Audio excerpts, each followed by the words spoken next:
ভয়ঙ্কর রহস্যময়। বিজ্ঞান সেই রহস্যের জট খুলছে প্রতিনিয়ত। আজ যা অনাবিষ্কৃত তা অবিশ্বাস্যও বটে। আমাদের ডর অনুষ্ঠানে যে ঘটনার মুখোমুখি আপনি হতে যাচ্ছেন তার যুক্তিসিদ্ধ উত্তর নেই। আমরা প্রতিদিনের জীবনে ভয় বা রহস্যকে যেভাবে স্থান দিয়েছি সেভাবে এই অনুষ্ঠান আপনার কাছে জায়গা করে নিচ্ছে। এই অনুষ্ঠানের কোনো ঘটনাই সার্বজনীন নয়। ডর মানে ভয়। হন্টেড বাই প্রাণ মিস্টার ম্যাঙ্গো ক্যান্ডি। ডরের 120তম পর্বে আপনাদের সবাইকে স্বাগত জানাচ্ছি। আমি আরজে কিবরিয়া, সঙ্গে থাকছে লোবান এবং সুমন অন দ্য স্পট থেকে। ডর হন্টেড বাই প্রাণ মিস্টার ম্যাঙ্গো ক্যান্ডি। ডরের 120তম পর্বটি ধারণ করা হয়েছে বগুড়ার দারকিচেরা ব্রিজের কোন একটি বিশেষ হন্টেড জায়গায়। আমাদের আজকের অতিথি সুফল। প্রিয় শ্রোতা, যারা ডরের অংশগ্রহণ করে নিজের জীবনের ঘটে যাওয়া ভৌতিক ঘটনাগুলো শেয়ার করতে চান, তারা ফোন করুন আমাদেরকে এই নম্বরে 0961389282। বরাবরের মতো এই পুরো অনুষ্ঠানের দ্বিতীয়াংশে আমি আরজে কিবরিয়া, আমার সঙ্গে ট্যারট কার্ড স্পেশাল রাউন্ডে যোগ দেবে রেজা ভাই ঠিক রাত 12টায়। আশা করছি এই পর্বটাও আপনারা এনজয় করবেন। অনুষ্ঠান শুরুতেই আমরা অন দ্য স্পটে যাওয়ার কিছুটা সাউন্ড বাইট আপনাদেরকে শোনাচ্ছি।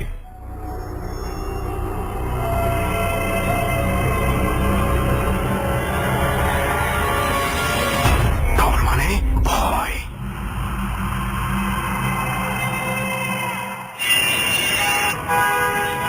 সুমন, আগেরটাই কিন্তু বেশ ভালো ছিল। লিসাপার বাড়িতে কাছাকাছি গেছিলাম, বেশ ভালো এনভায়রনমেন্ট ছিল। আর দেখো, হ্যাঁ ওইটা তো ভালো লাগবে, ওইখানে তো খুব একটা পরিশ্রম হয় না, তাই না? ইজি ছিল। আসলে যাই হয় আর কি, যে কাছাকাছি থাকলে যা হয় আর কি, মানে শরীরে ঝং ধরে যায়। তো যাই হোক, কি শরীরে কি ধরে সুমন? ঝং ধরে যায়। না, স্টেইনলেস হতে হবে, Stainless হতে হবে।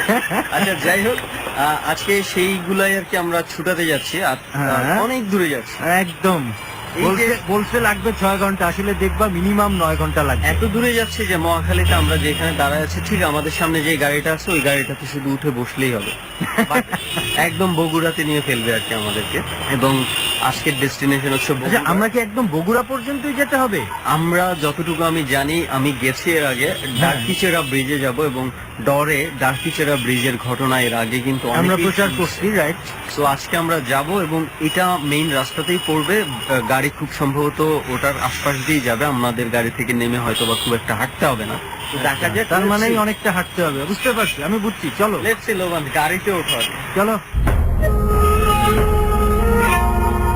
মহাখালী থেকে প্রায় 6.5 ঘন্টার জার্নি করে আমরা পৌঁছাই বগুড়ার সোনাতলা উপজেলায়। দেখছো, বলছিলাম না, নামলেই কিন্তু শীতের প্রকোপ কিন্তু বোঝা যাচ্ছে। ঢাকায় মনে হচ্ছে ধুর, সোয়েটার পরে বের হবো, মানুষ কি ভাববে। আরো বেশি এই অঞ্চলে মনে হয় শীতটা আরো একটু বেশি। চলো এবার হাঁটতে হবে, বেশি না, অল্পই হাঁটতে হবে। না হেঁটে আমরা দৌড়াই, গরম হয়ে যাক। গুড আইডিয়া, কিন্তু এই যে ইকুইপমেন্ট, এগুলা নিয়ে কি দৌড়ানো যাবে? দৌড়াইলে কাজ হবে না। ওকে, রেকর্ড নেওয়া যাবে। তো আমরা আস্তে আস্তে একটু হাঁটতে থাকি, এবং একটা জিনিস চিন্তা করছো, চতুর্দিকে যে কুয়াশা দেখতে পাচ্ছি, আর যে ঝিঝি পোকার ডাক, কুয়াশা। ঢাকায় কিন্তু এখন এর অর্ধেকও শীত পড়ে নাই। অর্ধেক কি, মানে শীত পড়েই নেই ম্যান। এইখানে যে আসবে শুধু কোনো হন্টেড প্লেসে যাওয়া লাগবে না, এরকম একটা রাস্তায় শীতে কাঁপতে কাঁপতে চতুর্দিকে কুয়াশা, মানে শুনশান নীরবতা আর ঝিঝি পোকার ডাক, এমনিতেই মনে হবে যে হন্টেড প্লেস। শত ভালো জায়গাও মনে হবে হন্টেড প্লেস। আমাদের ভাগ্য ভালো যে সুফল আমাদেরকে অনেক কাপড় চোপড় নেওয়ার কথা বলছে, নাহলে মনে করো সুফল অপেক্ষা করছে, খুব সামনেই আমরা সুফলকে পেয়ে যাব।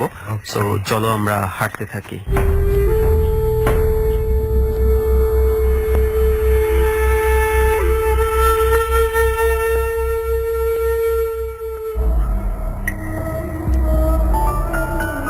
ওকে, আমরা পৌঁছে গেছি সেই ডার্কিচেরা ব্রিজ। এতক্ষণ ধরে যে ব্রিজটার কথা আপনারা শুনছেন, এবং সবচেয়ে বড় কথা হচ্ছে যে এমন একজন আমাদেরকে আজকে ইনভাইট করেছে এই ডার্কিচেরা ব্রিজে। এর আগে ডরের কয়েকটা জার্নিতে উনি অংশগ্রহণ করেছেন, ডরের খুব হার্ডকোর একজন মেম্বার।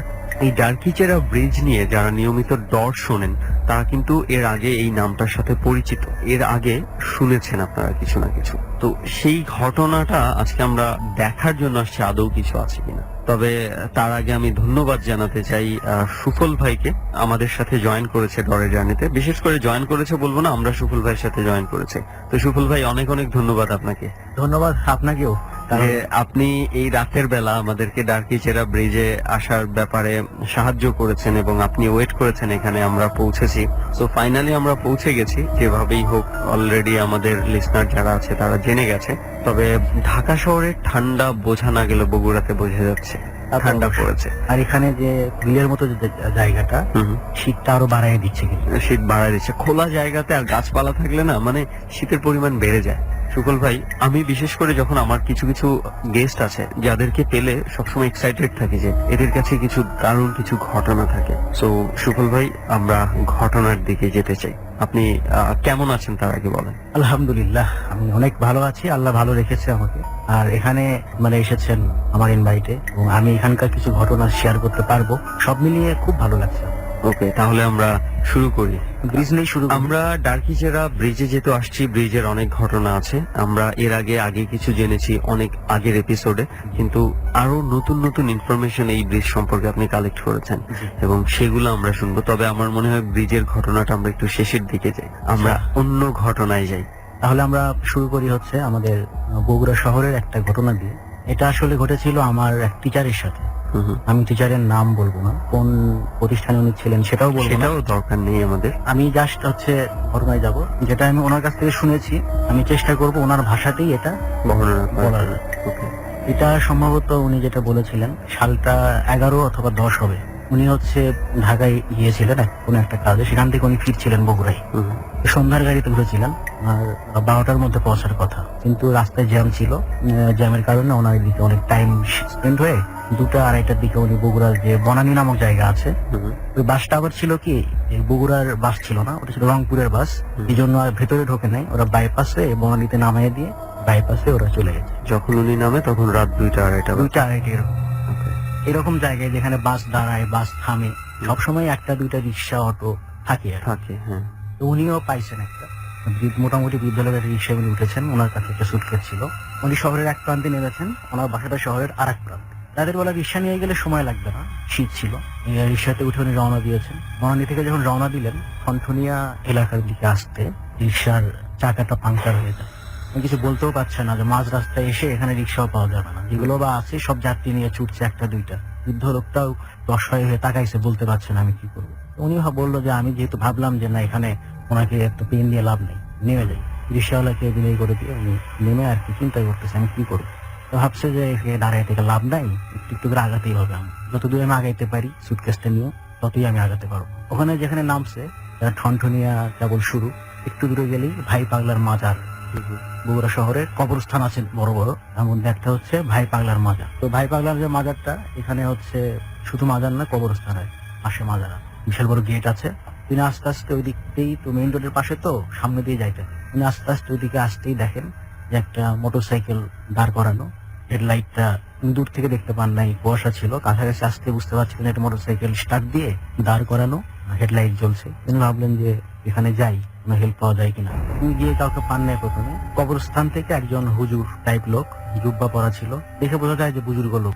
যখন লোক বের হয়ে বাইকটার কাছে আসে, সালাম দেওয়ার পর জিজ্ঞেস করে আপনি মনে হয় সম্ভবত বিপদে পড়েছেন, দেখে বোঝা যাচ্ছে একটা সুটকেস নিয়ে দাঁড়ায় গেছেন, তো কোথায় যাবেন? তুমি বলছে আমি তো যাবো আসলে বৃন্দাবন পাড়া, এটা তো আমি রিক্সাতে আসতেছিলাম, পাংচার হয়ে গেছে, এখন কি করবো? আচ্ছা চলেন, আমি পিছনে ওঠেন, আমি আপনাকে পৌঁছে দিচ্ছি। তুমি তখন করছে কি, বাইক উঠে পড়ছে।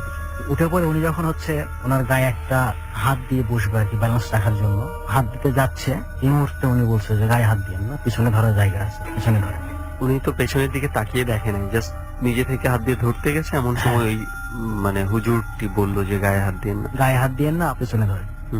তো উনি জিনিসটা অতটা আমলে নেয় না, এই জন্য না দেখেই বললো, ভাবছে যে হয়তো বুঝতে পারছে।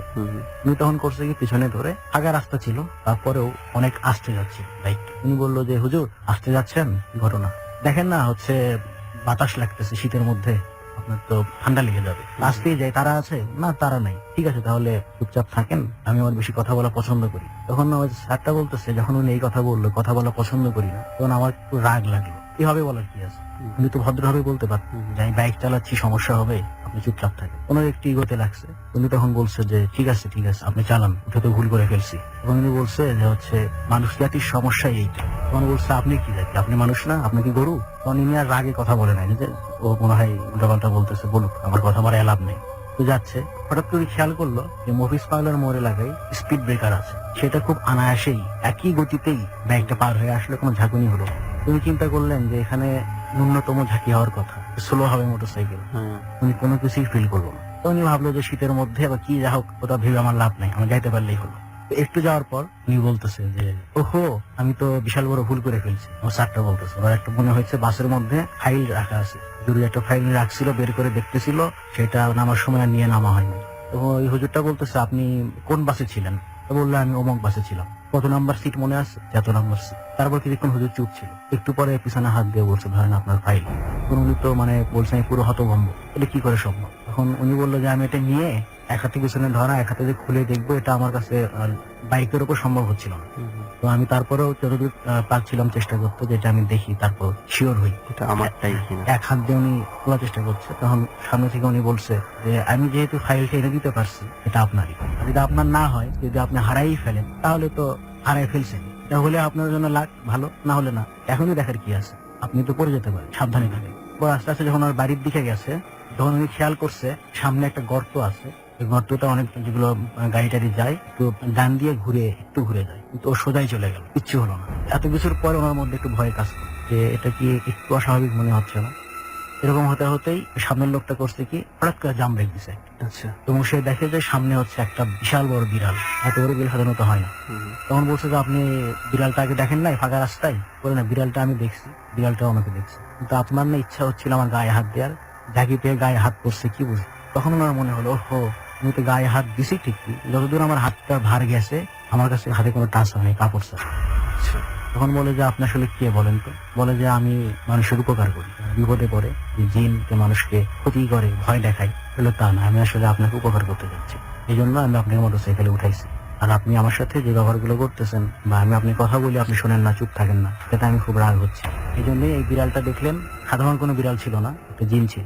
আপনি চাচ্ছিলেন যে আমার গায়ে আপনার ধাক্কা লাগুক, এটা লাগানোর জন্য এই কাজটা করা হয়েছে। তো আপনি কি বুঝলেন? তখন এনার তো কথা বন্ধ, টোটালি হতভম্ব হয়ে গেছে আর কি। তারপরও চলতেছে মোটরসাইকেল। এক সময় উনি বললো যে আমি হচ্ছে আপনাদের মূলত উপকার করার জন্য আমরা কিছু আছি, যার উপকার করি। আমি মানুষ হই, জিন হই, উপকারটা পাইলেই তো হবে, চুপ থাকেন না। তো আচ্ছা ঠিক আছে, আপনি আপনার মতো জান, আমি আর কোনো কথা বলবো না। কারণ এ মনে মনে ভাবতেছে কিসের জিন কিসের ভূত, তো ভাওতাবাজ কত আছে না, কোন কি চোখে ধুলা দিয়ে করতেছে, এগুলো আমি কান দেবো না, ভয় পাইলেই ভয়, না পাইলেই না, এরকম ভাবতেছে। এক সময় দেখে যে আমার বাড়ির কাছে এসে, বুঝলে আমি নামবো, আমার বাড়ি এসে গেছে। ঠিক আছে নামেন, ঠিক আছে যান তাহলে। আর যদি বিশ্বাস অবিশ্বাসের প্রশ্ন এসে থাকে, তাহলে মোড়টা ঘোরার আগে আমার দিকে তাকায়। বলছে আচ্ছা তাকাবো। কত ভয়ঙ্কর, কি হয়েছে আপনি এটাই দেখবেন। তো উনি জাস্ট মোড়টা ঘুরে যাবে, মোটরসাইকেল থেকে নেমে সোজা গিয়ে মোড় ঘুরে বাসার দিকে যাবে। ভাবছে দেখি তো তাকে কি দেখা যায়। তাকায় দেখে মোটরসাইকেলটা ঘুরে স্টার্ট নিয়ে চলে যাচ্ছে, কিন্তু তাতে কোনো আরোহী নেই, শুধু মোটরসাইকেলটাই আরোহী চালাচ্ছে, এরকম একটা অবস্থা। জাস্ট ঘুরে যেদিক থেকে আসছিল সেদিকে চলে যাচ্ছে। বললো যে আমি যখন দেখলাম এটা, তখন আমি জাস্ট কিভাবে বাসায় গিয়ে তাদের নক করছি, ভেতরে ঢুকছি, এটা আমার আসলে এইভাবে সেন্স নাই। আমি বাসায় গেছি, ভেতরে ঢুকছি, তারপর বলছে যে আমার অনেকক্ষণ কোনো স্বাভাবিক জ্ঞান ছিল না। পরে দেখলাম যে আমার স্ত্রী, আমার মেয়ে ছিল দুইটা, ওরা আমার কাছে আছে। এটার পরে হচ্ছে আমি বিশ্বাস করলাম যে না, উনি যেটা বলছে ঘটনা সত্যি। তো ওনাকে যে ফাইলটা দেওয়া হয়েছে, হ্যাঁ, ফাইলটা ঠিক ছিল, ফাইলটা ওনার ছিল, ওনার ছিল। এবং পরবর্তীতে এটা যেটা ঘটছে, উনি হচ্ছে এই ঘটনা যখনই কাউকে বলতে চায়, তখনই হচ্ছে ওনার মানে মাথা ঘুরে ওঠে, কয়েক সেকেন্ডের জন্য ওনার প্রতিভ্রম হয়। তারপর যখন সেন্স ফিরে আসে, তখন ওনার মনে হয় কে যেন ওনাকে একটা বললো যে না, করা যাবে না। ওকে, এটা করছে কি, উনি যখন আমাদেরকে ক্লাসে যখন বলেছে আমি তোমাদেরকে একটা ঘটনা বলবো, তোমরা হচ্ছে জিনিসটা তোমাদের মধ্যেই থাক, আমি ভিতরে রাখতে পারছি না, একটা ঘটনা তোমাদের মধ্যে থাকবে, তোমরা কাউকে বলো না, বললেও আমার নাম টাম কথা প্রকাশ করো। তখন কিছুক্ষণ আমার দেখে আমি টলে উঠলো, যখন সেন্সটা আসলো, তখন উনি বলতেছে যে হচ্ছে এই ঘটনা, এই বিষয় আমি জানি না, বলার পরে আমার কি হবে, তারপরে আমি তোমাদেরকে এটা বললাম। তারপরে যেটা হয়েছে, ছোট মেয়েটা রোড অ্যাক্সিডেন্ট করছে, মারা যায়নি, একটা মোটরসাইকেলের সঙ্গে অ্যাক্সিডেন্ট করছিল, অনেকদিন হাসপাতালে ছিল। এই ঘটনা শেয়ার করার শেয়ার পর করার পর আসলে এটা তো ট্রু, আমরা তো বিশ্বাস করি যে যেহেতু জিন জাতি যেহেতু আছে এবং এর মধ্যে ভালো খারাপ দুটোই আছে। অবশ্যই আছে। এবং যার ভাগ্য ভালো আসলে সেই ভালো জিনগুলা সামনে পড়ে যায় এবং পড়ে যায়। বিপদে হয়তো এইভাবে এবং এটাও জানি যে আসলে জিন সবার সাথে নাকি মিশতে পারে না। আমি একটা জিন চাচ্ছে যে আমি একটা মানুষের উপকার বা ক্ষতি করব, কিন্তু মানুষ ভেদে একটা বিষয় আছে। অনেকে রাশি বলে, অনেকে অনেক কিছু বলে। এইসবের কারণে অনেক সময় চাইলেও অনেক জিন ঘেঁচতে পারে না কাছে। যেটা আমরা জানি যে মানুষের রাশি যদি সাপোর্ট না করে অনেকেই অনেক কিছু এটা দেখতে অনেকে পারে বলে না। আর কি। কিছু পার্টিকুলার রাশি আছে যে ওই রাশিগুলোর মানুষজন মানে সেন্স করতে পারে, এই জিনিসগুলো টের পায় খুব আগে ভাগে, অনেক কিছু সেন্স করতে পারে হ্যাঁ, সাধারণ এটা তো অন্যরা পারে অনেকের ধারণা আছে। সো আপনি বললেন না যে যখন উনি ওই ঘটনাটা শেয়ার করার পরে ওই দুর্ঘটনাটা ঘটে ওনার মেয়ের সাথে। জি জি, ছোট মেয়ের সাথে। আমার ধারণা যে অনেকেরই এই ধরনের এক্সপিরিয়েন্স আছে, যারা যখনই কারোর সাথে শেয়ার করতে গেছে সবাই প্রত্যেক মুরব্বীরা বিশেষ করে বলেছে এটা কারোর সাথে শেয়ার করার দরকার নেই, মানে এই ভাইয়া, ওই জিনিসগুলো- বেশি ধারের দিকে যায় না, পরে গেলে আবার পানিতে আপনি উঠাবে গিয়ে না সরে থাকে। এটা আরেকটু রাইট, এটা ভালো বলেছেন। আমি মনে হয় একটু পেছনেই চলে যাচ্ছে, আর একটু সামনে চলে আসা উচিত। তো এই জন্য অনেক সময় অনেক এই ধরনের ঘটনা আছে শেয়ার করতে বারণ করা হয় যে সবার সাথে শেয়ার করো না, যে যারা এই কাজটা ঘটাচ্ছে বা যারা উপকার করছে উনি চাচ্ছে না যে এই জিনিসটা এভাবে মানে সবার মাঝে ছড়িয়ে যাক, হয়তো চাচ্ছে না এটা। তবে একটা জিনিস আপনি বললেন না যে উনি সেন্স করতে পারে যখন উনি ঘটনাটা বলতে চায় যে মনে হয় ওনাকে কেউ বাধা দিচ্ছে, এই ধরনের কিছু, উনি একটু মতিভ্রম হয়ে যায়। হ্যাঁ, আমরা যখন গত এপিসোডটা রেকর্ড করি, আমরা গত এপিসোড রেকর্ড করেছিলাম বসুন্ধরা আবাসিকের একটি বাসায়, এবং ওই বাসা থেকে ওই এপিসোড রেকর্ড করে আসার পর গত 2-2.5 বছরে ডর করছি আমি, কোনোদিন এই ধরনের এক্সপিরিয়েন্স হয়নি। ইনফ্যাক্ট আমার লাইফেও কখনো হয়নি। মানে এমন একটা বিষয় আমি ফিল করলাম যে আমার মনে হচ্ছে ওই বাসা থেকে আসার পরের দিন রাতের বেলা ঘুমের মধ্যে জাস্ট মানে আমার কানে কানে কিছু একটা বলে গেল। আমি যদি এখনো চোখ বুঝি না, আমি মানে ওই ভয়েসটা মনে হয় আমি রিকগনাইজ করতে পারি কিভাবে বলছে। যখন আপনার কানের পাশে কোনো মানুষ এসে কিছু বলে, আপনি কিন্তু কানের মধ্যে একটা মানে তার যে নিঃশ্বাসের একটা কিন্তু ইয়ে পান, হ্যাঁ। একটু গরম লাগবে, একটু ওই ফিলটা মনে হয় আমি চোখ বুঝলে এখনো বুঝতে পারি। কি বলেছিল এটা কি আপনার? বলেছিল যে আমি খেয়াল? আমি বলতে পারি না, মানে কিছু একটা বলেছে। আমার মনে হলো জাস্ট আমি যেখানে ঘুমাই আমার পাশে একটা বারান্দা আছে বড় জানালা, আমি জানালার পাশে হচ্ছে আমার বিছানা, আমার কানে কানে জাস্ট বললো, বলে জানালা দিয়ে পাস হয়ে বের হয়ে গেল। Just এরকম আমি- একটা অবস্থা। এরকম আমি একটা স্বপ্ন দেখছি। আমি গত 2-3 বছর স্বপ্ন ছিল না সজাগ অবস্থাতেই ছিল এটা? আমি স্বপ্নেতে ছিলাম, কিন্তু এটা হওয়ার পর আমি সাথে সাথে জেগে গেছি, আচ্ছা। এবং জেগে যাওয়ার পর আমার রুম পুরো কোয়াইট নরমাল। তখন থেকে আপনি ওই যে ফিলটা বারবার হচ্ছে? আমার এই ফিলটা আমার মনে হয় এখনো আমি চোখ বুঝলে আমি সেন্স করতে পারি, ওই জিনিসটা আমি কানের মধ্যে শুনতে পাই। যাই হোক, এটা হয়তো আমার কিছুদিন থাকবে, আস্তে আস্তে হয়তো আবার ঠিক হয়ে যাবে। সো এই হচ্ছে আপনার প্রথম ঘটনা এটা ছিল ছিল যেটা আপনি প্রথম আপনার ঘটনা। টিচারের কাছ থেকে শুনেছিলেন। Okay, এর পরের ঘটনায় যাই আমরা। এর পরের যে ঘটনা, এটা আমার এক বড় ভাই, ওনার নাম হচ্ছে মিল্টন ভাই। তো ওনার সাথে আরেকজন ছিল, আমি এই মুহূর্তে মনে করতে পারছি না। ছিল, ওনারা দুজন বন্ধুই ছিল আর কি। তো ওনারা হচ্ছে একটা বিয়েতে গিয়েছিল, এলাকা থেকে হয়তো বা 5-6 কিলো দূরে। আচ্ছা, তো বিয়েতে গিয়ে বরযাত্রীর সঙ্গে না এসে আগে দুই বন্ধু নিজেদের মতো রওনা দিয়ে দিয়েছে। হাঁটতে হাঁটতে প্রায় 1-1.5 কিলো চলে আসছে রাতের বেলা, রাত নিরাত ছিল। 1-1.5 কিলো আসার পর ওনারা হুট করে একটু বাইরেটাকে খেয়াল করছে, দূরে যে দিকটাতে বিয়ে বাড়ি হওয়ার কথা সেদিক থেকে দুইটা আলো দেখা যাচ্ছে। আলো দুটো আস্তে আস্তে সামনের দিকে আগাচ্ছে। তো ওনারা আইডিয়া করলেন যে বরযাত্রী হয়তো বা বের হয়ে আসতেছে, সেই গাড়ির আলো হইতে পারে। ওরা চিন্তা করলো যে এত তাড়াতাড়ি কিভাবে সম্ভব, আমরা তো একটা ব্যাচ খেয়ে আমরা আসলাম, আর একটা ব্যাচ হয়তো বসছে, তো শেষ হতে হবে, বিদায় দেওয়ার বিষয় আছে। তো ভাবতে ভাবতে তারা দেখি কি যে আলোটা আসতে তারা যে সোজা আছে সেই দিকে দুইটা আলো, জোড়া আলো ধীরে ধীরে আসতেছে, কাছাকাছি আসতেছে।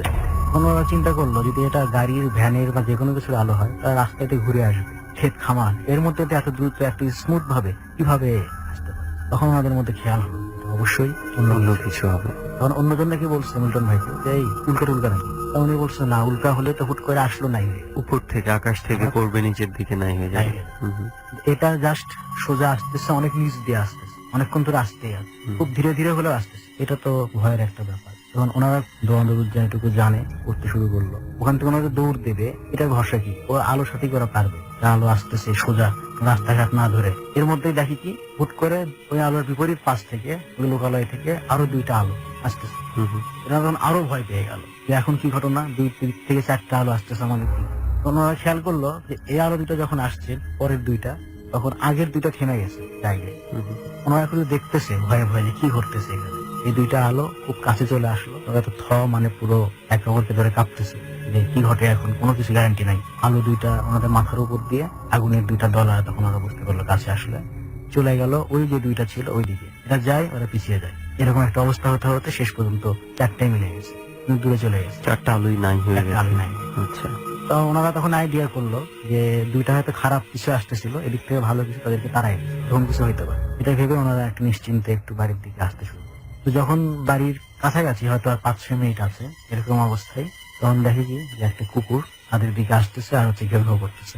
ওনারা তো ন্যাচারাল বাড়ির পাশে কুকুর থাকে, ওনারা দেখলো যে না, কুকুরটা আমাদের চেনা নাম, আমাদের বাড়িতে যে কুকুরটা, কুকুরের মূলত হয় কি যে এরিয়ায় থাকে এরিয়ার থেকে খুব বাইরে যায় না, এরিয়া থাকে। Right. তো উনি দেখলো যে কুকুরটা আমাদের না, ডাকটাও কেমন যেন অদ্ভুত লাগতেছে, না কুকুর না শেয়াল, কি ডাকতেছে এরকম লাগতেছে। উনি একটু ভয় পায়। একটু পরে দেখি কুকুরের পিছনে একটা লোক আছে, সেও আসতেছে। আস্তে আস্তে যখন খুব কাছে আসলো তখন ওনারা দেখলো কি যে লোকটার মাথা থেকে পা পর্যন্ত, মানে মাথায় একটা কাপড় দেওয়া হয়েছে, সেই পা পর্যন্ত ঝুলে আছে, না পাঞ্জাবি না জামা না কিছু, নারী না পুরুষ কিছু বোঝা গেল। জাস্ট আমাদের সামনে এসে দাঁড়াইছে, দাঁড়ায় নাকি বলছে যে তোমাদের কোনো কিছু ভালো তোমাদের দিক আছে যার কারণে তোমরা আজকে বেঁচে গেলে, আমাদেরও অন্য একটা পক্ষ তোমাদেরকে বাঁচিয়ে দিছে। নেক্সট টাইম কখনো তোমরা যে আগে বিয়ে খেতে গেছো ওখানে আর যাবা না, তোমরা আজকে পুড়িয়ে মরতো, আমরা পুড়িয়ে মারো। এই কথা বলার পরে হুট করে দেখে যে সে নাই, মহিলা বা পুরুষ যেই হোক না কেন কাপড় মোড়ানো, সে ওখানে নাই। তখন ওরা চিন্তা করছে যে এটা যাই হোক, সাবধান করছে যে এটা এখন আর কোনো ক্ষতি করবে, যে যার বাড়িতে গেছে। বাড়িতে গিয়ে হয়েছে কি, মিল্টন ভাই যখন ঘরে শুইছে সিটকিটা লাগিয়ে দিয়েছে, তখনই নক করছে না, এই খোল, আমার একা একা ভয় পাচ্ছে, আমি তোর সঙ্গে থাকবো। তো বলছে আচ্ছা ঠিক আছে আয়, আমার সঙ্গে থাক, সমস্যা নেই, আমারও তো ভালোই হয় তাহলে। ফজরে উঠে যখন আজান দিছে, মিল্টন ভাই দেখে তার বন্ধুটা পাশে নাই। তখন সে চিন্তা করছে যে হচ্ছে হয়তো উঠে গেছে, সকাল তো হয়ে গেছে, ফজরের আজান দিয়ে দিছে। তো উনি তখন দরজা খুলে বের হবে, তখন খেয়াল করলো একটু ভেতর থেকে লাগে, বের হলে তো আমিই লেগে দেবো। রাইট, কারণ রুমে তো মাত্র দুজনই আছে। উনি তখন পুরো ঘর খুঁজে কাউকে পায় নাই, উনি সিটকি খুলে এক দৌড়ে ওনার বন্ধু বেরিয়ে, এই তুই কখন আসছিস, কিভাবে আসছিস, কখন আসছিস কিভাবে আসছি, মানে তুই কিভাবে বের হয়েছিস সেটা আমাকে বল, মানে আমার বাসায় রাতের বেলা থাকলি, বিশেষ রাত থেকে কেমন বের হলি, মানে ওনার বন্ধুর বাড়ি তো এটাই করছে। আচ্ছা, এখানে মিল্টন ভাইয়ের বন্ধু সেজে মিল্টন ভাইয়ের কাছে আসছে, ওখানে মিল্টন ভাই সেজে মিল্টন ভাইয়ের বন্ধুর কাছে গেছে। ওকে, দুজন তখন আর কি চিল্লাচিল্লি শুরু করছে, হয়েছে, লোকজন দিকে গেছে, কি হলো কি হলো কি হলো, সবাই জ্বর হয়ে গেছে, ভোর হতে হতে অনেক লোক জ্বর। তখন বলছে যে এরকম এরকম ঘটনা, এটা কিভাবে সম্ভব, কেমনি কি। তখন ওখানে যে মসজিদের ইমাম ছিল উনি একটু বুঝতে পারছে যে কি হতে পারে। উনি বলছে বাবা একটু আমার সাথে উজু করে মসজিদে চলো। আমার সব রাতে সবকিছু উনি শুনছে, তারপরে বলছে যে আসলে ওরা ভালো জিন ছিল, ওই যে আলো দুইটাই দেখছিলাম, ওরা ওই আলো দুইটাই, ওই জিন দুইটাই, তোমরা যেন রাতে আর আক্রান্ত না হও বা ভয় না পাও, এই জন্য এই কাজটা করছে। তার মানে ভয়, হন্টেড বাই প্রাণ মিস্টার ম্যাঙ্গো ক্যান্ডি। বিরতি নেব এই পর্যায়ে। প্রিয় শ্রোতা, আপনারা শুনছেন ডর, হন্টেড বাই প্রাণ মিস্টার ম্যাঙ্গো ক্যান্ডি। ডরের 120তম পর্বটি ধারণ করা হয়েছে বগুড়ার দারকিচেরা ব্রিজের কোন একটি বিশেষ হন্টেড জায়গায়। আমাদের আজকের অতিথি সুফল, সঙ্গে থাকছে লোবান এবং সুমন অন দ্য স্পট থেকে। স্পেশালি আরো একবার ওয়েলকাম করব ডরের স্পেশাল রাউন্ড ট্যারোট কার্ড সেগমেন্টে ঠিক রাত 12টায়, যেখানে সরাসরি আমি থাকছি এবং আমার সঙ্গে থাকবে রেজা ভাই। আমরা কথা না বাড়িয়ে ঠিক 4 মিনিট পর আবারও সেখানে ফিরবো, যেখানে ছোট্ট একটা বিরতি নিচ্ছি। ডর।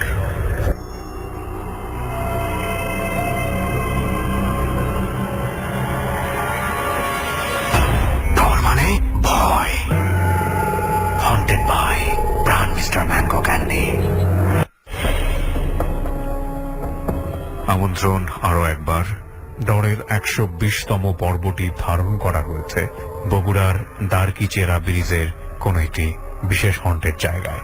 আমাদের আজকের অতিথি সুফল, সঙ্গে থাকছে লোবান এবং সুমন অন দ্য স্পট থেকে। এবং একই সাথে এই কথাটিও বলতে চাই, ডরের ঘটনা যারা এখানে বলতে চান তারা আমাদের এখানে জয়েন করতে পারেন। নিয়মটি হচ্ছে আপনাকে ফোন করে বলতে হবে আপনার জীবনে কি ধরনের ভৌতিক ঘটনা ঘটেছিল। আমাদের ফোন নম্বরটি হচ্ছে 0961389282। প্লিজ নাম এবং সেল নাম্বারটি দিতে ভুল করবেন না। প্রিয় শ্রোতা, ডর এটি সম্পূর্ণরূপে একটি অবৈজ্ঞানিক অনুষ্ঠান। এখানে যুক্তির কোনো ঠাঁই নেই। আমরা শুধু একটা কথাই বারবার আপনাদেরকে বলি, পুরো পৃথিবীটাই অনেক বেশি রহস্যময়, কিছুটা রহস্যে ঘেরা। ভয়ের উন্মাদনায় অন্যরকম একটি অনুভূতি পাওয়ার জন্য ঘন্টা দুয়েক চেষ্টা করার নাম হচ্ছে ডর। এই জন্যই আমরা বলি ডর মানে ভয়। কথা না বাড়িয়ে আবারও আমরা গল্পে ফিরছি। ডর। ওরা ভালো জিন ছিল, ওই যে আলো দুইটা দেখছিলাম, ওরা ওই আলো দুইটাই, ওই জিন দুইটাই। তোমরা যেন রাতে আর আক্রান্ত না হও বা ভয় না পাও, এই জন্য এই কাজটা করছে। মানে তোমাদের লাইক প্রোটেকশন দিয়েছে, প্রোটেকশন দিয়েছে বলা যায়। আসলে এই ঘটনা দুটো শুনে না যেটা মনে হচ্ছে যে এখানে আমরা ভালো কিছুরই দেখা পেয়েছি, ভালো কিছু যে এই জিনিসগুলো মানে সাহায্য করছে। যে সাহায্য। আমরা ইনফ্যাক্ট ম্যাক্সিমাম সময় বিভিন্ন জিনিসের যে বদ বিষয়গুলো আছে, বদ জিনগুলো আছে, ওই ধরনের ঘটনাই পাই যারা মানুষকে বিভিন্ন ভাবে ক্ষতি করতে চায়। ক্ষতির কথায় আমি এরপর যে ঘটনা বলবো যেখানে ক্ষতি কিছুটা করেছে। ওকে, তাহলে কি আমরা এই ঘটনাটা তো এখানেই এখানেই শেষ। ওকে, তাহলে আমরা সেই ঘটনাটার দিকে একটু যেতে চাই। অবশ্যই এটা ঢাকা শহরের ঘটনা, হুম। ঢাকার মিরপুরে। ওকে। এটা আমার চাচার বন্ধুর সঙ্গে ঘটেছিল। চাচার বন্ধুর হচ্ছে একটা মিষ্টির দোকান ছিল মিরপুর 12 নম্বর। ওটা আর কি নাম করা ব্র্যান্ডেরই শোরুম ছিল। ওকে, যাই হোক আমরা সেই স্পেসিফিকেশনে না যে। হ্যাঁ। ওকে। আমার চাচার বন্ধু ওই শোরুমের দায়িত্বে ছিল, উনি ম্যানেজার ছিল। হুম। তো চাচার বন্ধুরই আর একটা বন্ধু ছিল, সেই বন্ধুকে আমার চাচার বন্ধুটা বলছে, আর অনেক বন্ধুকেই বলছে, কিন্তু আর কেউ আগ্রহী হয় নাই। উনি একটু আগ্রহী হয়েছে, সাহস দেখাইছে। উনি বলছে যে আমার দোকানে না জিন মিষ্টি কিনতে আসে। তো ধর এটা কিভাবে সম্ভব, তোর দোকানে জিন আসে মানে দেখাতে পারবি? বলে হ্যাঁ আমি দেখাতে পারবো। তুই যে কোনো রোববার রাত 12টার দিকে আমার দোকানে আসবি।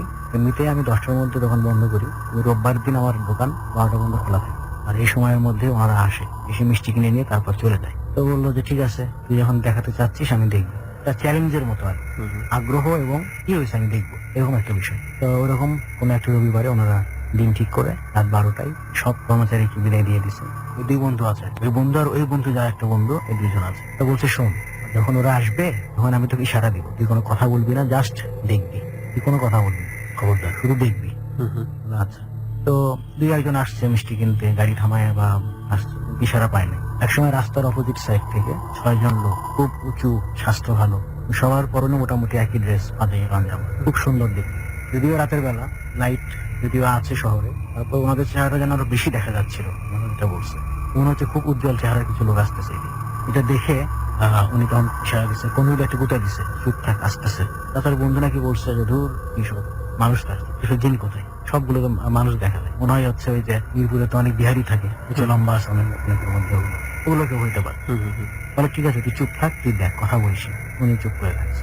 এখন ওই 6 জন আসছে, এসে কোনো কথা বলে নাই, কারণ আগে থেকে তো ওনারা আসে নিয়ে যায়, কথা বলার কিছু নাই এখানে। এসে 12 কেজি মিষ্টি 6 জন প্যাকেট করে দিচ্ছে। তখন চাচার বন্ধুটা হুট করে বলছে, যে বন্ধুটা দেখতে আসছে, এই হলো জিন, বিড়বিড় করে বলছে, একটু বিড়বিড় করে বলছে, এই তোর জিন। এটা যখন বলছে তখন লাইট অফ হয়ে গেছে, কারেন্ট চলে গেছে, সাথে সাথে কারেন্ট চলে গেছে। যেহেতু ওনাদের দোকানটাই খোলা ছিল, আশেপাশে কোনো দোকান খোলা ছিল না, তো সব কারেন্ট চলে গেল কিনা এই লাইনে, এটা আমরা বুঝতে পারছিলাম না। দোকানের লাইট অফ, কিন্তু রাস্তায় তো লাইট থাকে, লাইট আর স্ট্রিট লাইটটা অনেক সময় আলাদা লাইন থাকে। মানে বাট স্ট্রিট লাইট ছিল, কিন্তু ওনাদের দোকানের লাইট বন্ধ হয়ে গেছে, স্ট্রিট লাইট ছিল। তাই মনে হয় ওনারা বললো যে মিনিট খানিক লাইট ছিল না, ওনারা যে জায়গায় ছিল, যে যার জায়গায় ওনারা ছিলেন, কথা বলেন নাই, চুপচাপ ছিলেন, যে লাইট এভাবে যায় না, মম জ্বালাবো কিনা চিন্তা ভাবনা করতে করতেই চলে আসছে হুট করে আবার কারেন্ট। তখন ওরা দেখে যে ওরা হচ্ছে ছিল 6 জন, তখন আছে 5 জন। তা বললো যে তাছাড়া বন্ধুটা তার বন্ধুকে বলছে, মানে 6 জন আসছিল, একজন আছে, বাকিটা চলে গেছে, একজন নাই ওখানে। আচ্ছা, 6 জন অন্ধকারের মধ্যে, এনারা ভাবছে হয়তো বা আশেপাশে চলে গেছে, আগে অন্ধকার ছিল। ওকে, 5 জন আছে, একজন নাই। ওকে। তো এখন বলছে দেখলে এটা হচ্ছে তোর জিন। চাচার বন্ধু তাছাড়া ওই বন্ধুকে বলছে এটা হচ্ছে জিন। তা বলছে যে এটা তো ঠিক আছে, বুঝলাম জিন, আচ্ছা থ্যাংক ইউ, ভালো লাগলো। সুর একটু পাল্টে গেছে, মানে তার ছিল ভাবতে ছিল, তার মধ্যে এটা নাই। এটা কিন্তু স্বাভাবিক না, যে একটু আগে বলতেছিল যে কিসের তোর জিন, হ্যান ত্যান, সে বলতেছে আচ্ছা ঠিক আছে আমি বিশ্বাস করলাম এগুলো জিন, ঠিক আছে চল যাই এখন। দোকান বন্ধ করে দুজনের বাসা একই রোডে, রিক্সা নিয়ে ওনারা 2 জন চলে গেছে। গিয়ে যেখানে নামছে ও চাচার যেখানে হচ্ছে বাসা, মানে দোকানের ম্যানেজার যেটা, ওনার বাসাটা হচ্ছে আগে, উনি আগেই নামছে। উনি নেমে যখন জাস্ট ঘুরে তাকাইছেন রিক্সার দিকে, যে কথা বলবেন তার বন্ধুর সাথে, বিদায় নেবেন, তো উনি দেখলেন যে রিক্সায় কেউ নাই। তখন উনি চিন্তা করলেন গেল কই আমার বন্ধু। উনি বলতেছে তুই কই গেলি, তুই নাই কেন, এই তুই কোথায়? তখন রিক্সাওয়ালা বলতেছে যে ভাই সমস্যা কি, আপনার কি মাথায় কোনো সমস্যা আছে? আপনি রিক্সায় উঠলেন একা, নামলেন একা, আপনি একা একা বক বক করতে করতে আসলেন, সমস্যা কোথায়, আমরা ভাড়া দেন, আমি যাই, সব রাখেন। তখন উনি আর কি জাস্ট ভাড়াটা দিছে, দেওয়ার পরে চিন্তা করতেছিল কি হলো, মানে ওনার মাথার মধ্যে কিছু খেলতেছে না। দুজন রিক্সায় উঠলাম, গল্প করতে করতে আসলাম। অথচ রিক্সাওয়ালা বলছে যে উনি একা। রিক্সাওয়ালা চলে যাচ্ছে, আশেপাশে উনি খুঁজতেছে, কেউ নাই। উনি তখন জাস্ট বাসায় চলে গেছে।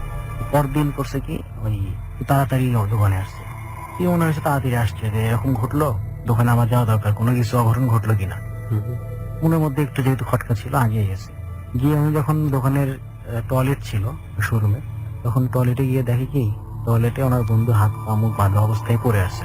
কোন বন্ধুটা? যে বন্ধুটা অনেক কিউরিয়াস ছিল, ছিল, তার সঙ্গে রিক্সায় উঠলো, ওকে। কিন্তু রিক্সাওয়ালা বললো যে আপনি একাই উঠছেন। হ্যাঁ হ্যাঁ হ্যাঁ, যে বন্ধুটা রিক্সায় ছিল না, থাকার বুঝতে কথা ছিল, পেরেছি। সেই বন্ধুটাকে উনি পেলেন বাথরুমের বাথরুমে। মধ্যে হাত পা বাঁধা, মুখ বাঁধা অবস্থায় পড়ে আছে।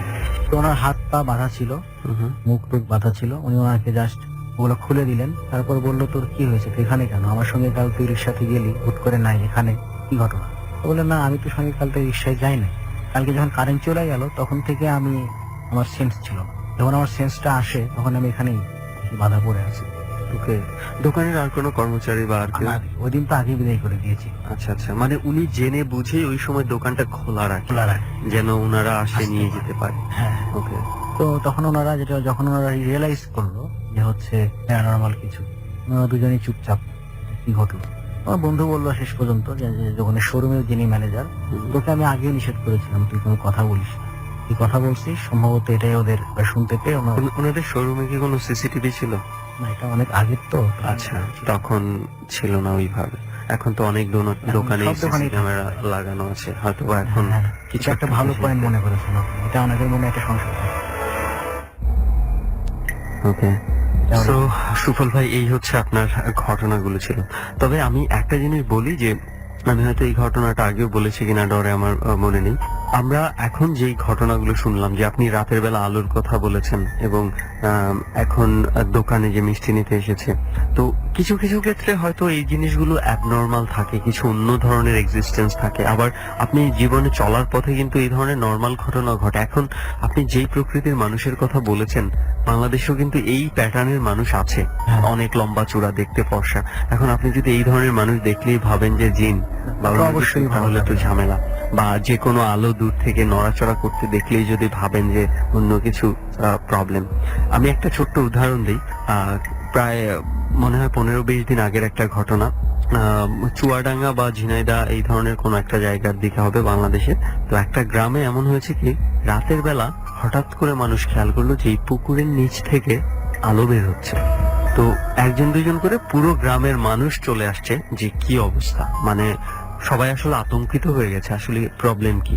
মানে এক একজন এক একটা জিনিস বিশ্লেষণ করছে। কেউ বলতেছে যে এখানে হয়তো আগের দিনে যে সাপেদের মণিমুক্তা থাকতো, এই ধরনের সাপ মনে হয় আছে, কারণ এই পুকুরে নাকি সাপও দেখা যায় মাঝে মাঝে। আবার কেউ মনে করছে যে নিচ থেকে কোনো কিছু গায়েবী কোনো কিছু উঠছে। আবার কেউ মনে করছে যে পুরো এলাকার মধ্যে মনে হয় যে আল্লাহ কোনো কারণে হয়তো অসন্তুষ্ট হয়ে মানুষের মানে কোনো কিছু অভিশাপ স্বরূপ এটা মনে হচ্ছে। তো বিভিন্ন ধরনের জিনিস, ইনফ্যাক্ট থানার মানুষ, পুলিশও চলে এসছে যে কি হচ্ছে এখানে। পরে মানে থানা থেকে পুলিশের যে লোকজন বিভিন্ন মানুষকে কনভিন্স করার চেষ্টা করছিল যে আপনারা নামেন, যে দেখেন কি আছে। তো সবার উপস্থিতিতে কেউ সাহস পাচ্ছে, কিন্তু কেউ নামার সাহস পাচ্ছে না। তো অবশেষে যাই হোক 3-4 জন একটু সাহসী ছেলে পাওয়া গেছে যারা রাজি হয়েছে যে যাবে সবার উপস্থিতিতে।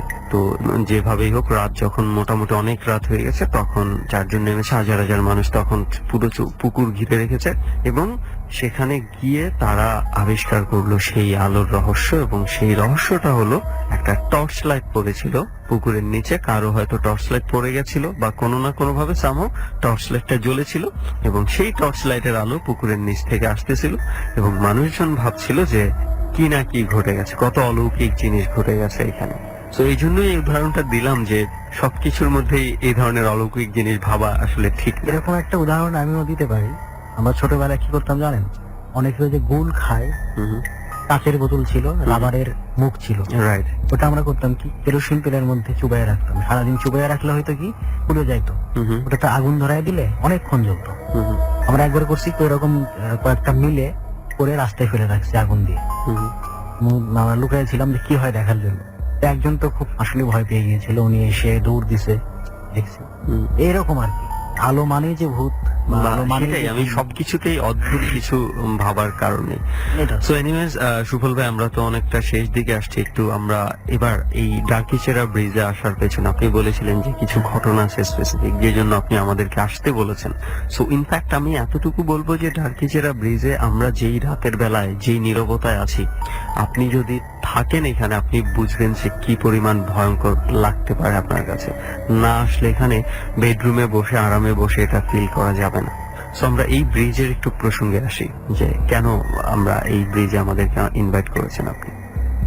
এই ব্রিজে ইনভাইট করেছি তো ঘটনা আমি একটা আগেও বলেছি, Right. আজকে তো আরেকটা বলবো। হুম, কিন্তু তার মানে এই না যে ওইটা আর এইটাই শেষ।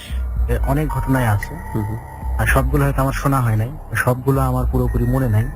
এখন এই মুহূর্তে যেটা আমার মনে আসতেছে, যেটা আমি এখন বলতে পারবো, হুম, সেটা হচ্ছে যে এই যে বীজটাকে নিয়ে একটা কথা প্রচলিত আছে যে এই পানির নিচে নাকি অনেক মণিমুক্তা সোনা দানা এগুলো থাকে, হুম, কিন্তু এগুলো কেউ ডুবলেই পাবে না, কেউ ডুবে গিয়ে নিয়ে আসবে এরকমটা না, কেউ খুঁজলেই পাবে এরকম না। এটা নাকি কিভাবে লুকায়িত অবস্থায় থাকে, কোন একটা দানব বা এই জাতীয় কিছুর কাছে থাকে।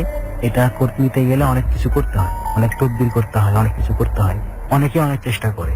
তো আমি শুনেছিলাম যেটা, যে বগুড়ার এই যে সোনাতলা থানার যে এই সোনাতলা থানারই জুমার বাড়ি নামে একটা জায়গা আছে, ওখানকার একটা লোক, উনি হচ্ছে ওনার একটা চাচাকে সাথে নিয়ে, মানে একটা কবিরাজের কাছ থেকে, ফকির বলে যেটাকে আর কি, ওনার কাছ থেকে অনেক কিছু শিখছে, কিভাবে এটা করা যায়, কিভাবে করব। হুম, যে অমাবস্যার রাতে এখানে আসতে হবে, এসে পানির মধ্যে কোমর পর্যন্ত নামতে হবে, নেমে এই বস্তার মুখ ধরতে হবে, ধরে কি কি শিখাই দিচ্ছে এগুলো বললে ওখান থেকে একটা বিশাল বড় মাছ ওই বস্তার মধ্যে ঢুকবে। তো মূলত মাছ না, ওটাই হীরামণি জহরত। বাড়ি নিয়ে গেলে দেখবো যে এটা হচ্ছে আসলে মাছ না, এটাই হচ্ছে হীরামণি জহরত। ওভাবেই তোমার মধ্যে আসবে, আর যদি তোমরা ব্যর্থ হও তাহলে তোমাদের ক্ষতি হবে। তো ওনারা করছে কি, অনেক সাহস করে নাকি এই রাতে এই যে ব্রিজ থেকে নেমে হুম। ওই যে গাছটার দিকে, হ্যাঁ। গাছের নিচ দিয়ে সহজে নামা যায়, ওখানে নামছে, নেমে পানির মধ্যে অর্ধেক দাঁড়াইছে। দাঁড়ানোর পরে ওই বস্তাটা খুলে ওনাদেরকে যা শিখিয়ে দেওয়া হয়েছে, হুম, এটা দোয়া হোক বা মন্ত্র হোক, কুফরি যেটাই হোক, হুম, এটা ওনারা আওড়াইছে। আওড়ানোর পরে দেখে যে হ্যাঁ, পানির থেকে একটু নড়াচড়া আলোড়ন হচ্ছে। ওনারা তো খুশি হয়েছে যে অবশ্যই কিছু একটা আসছে। হ্যাঁ, তখন দেখে যে হ্যাঁ, সত্যি একটা বিশাল বড় মাছ আসছে এবং বস্তার মধ্যে ঢুকে গেছে। ওনারা তখন ওটা নিতে খুব খুশি। আমাদেরকে বলছিল যে এইটা নিয়ে তোমরা জাস্ট চুপচাপ চলে আসবা, কেউ কোনো কথা বলবা না, কোনো দিকে তাকাবা না, কোনো ডাক শুনবা না, হুম, কোনো ইশারা শুনবা না, তোমরা তোমাদের মতো রাস্তা দিয়ে হেঁটে চলে আসবে। ওনারা করছি ওটা পেয়ে একটু বেশি এক্সাইটেড হয়ে গেছে যে পাইছি হুম, এত বড় এত ওজন, এটা যদি হীরা জহরতে পরিণত হয় অনেক কিছু হবে। এটা নিয়ে ওনারা করছে কি, কথা বলতে বলতে ভুলে গেছে নির্দেশনাগুলো, কথা বলতে বলতে ব্রিজের উপর উঠে চলে আসছে। সম্ভবত হতে পারে আমরা যেখানটায় আছি হয়তো এখানেই আসছে, যদি স্পেসিফিক ভাবে শুনি নাই যে ঠিক কোন জায়গাটাই ওনারা এসে দাঁড়াইছে। ওখানে আসা মাত্র ওই ব্যাগটা ছিঁড়ে, বস্তাটা ছিঁড়ে নিচ থেকে ওটা পড়ে গেছে। ওনারা তখন হয়তো ছিঁড়ে পড়ে গেছে, অন্ধকারে দেখতে পাচ্ছে না।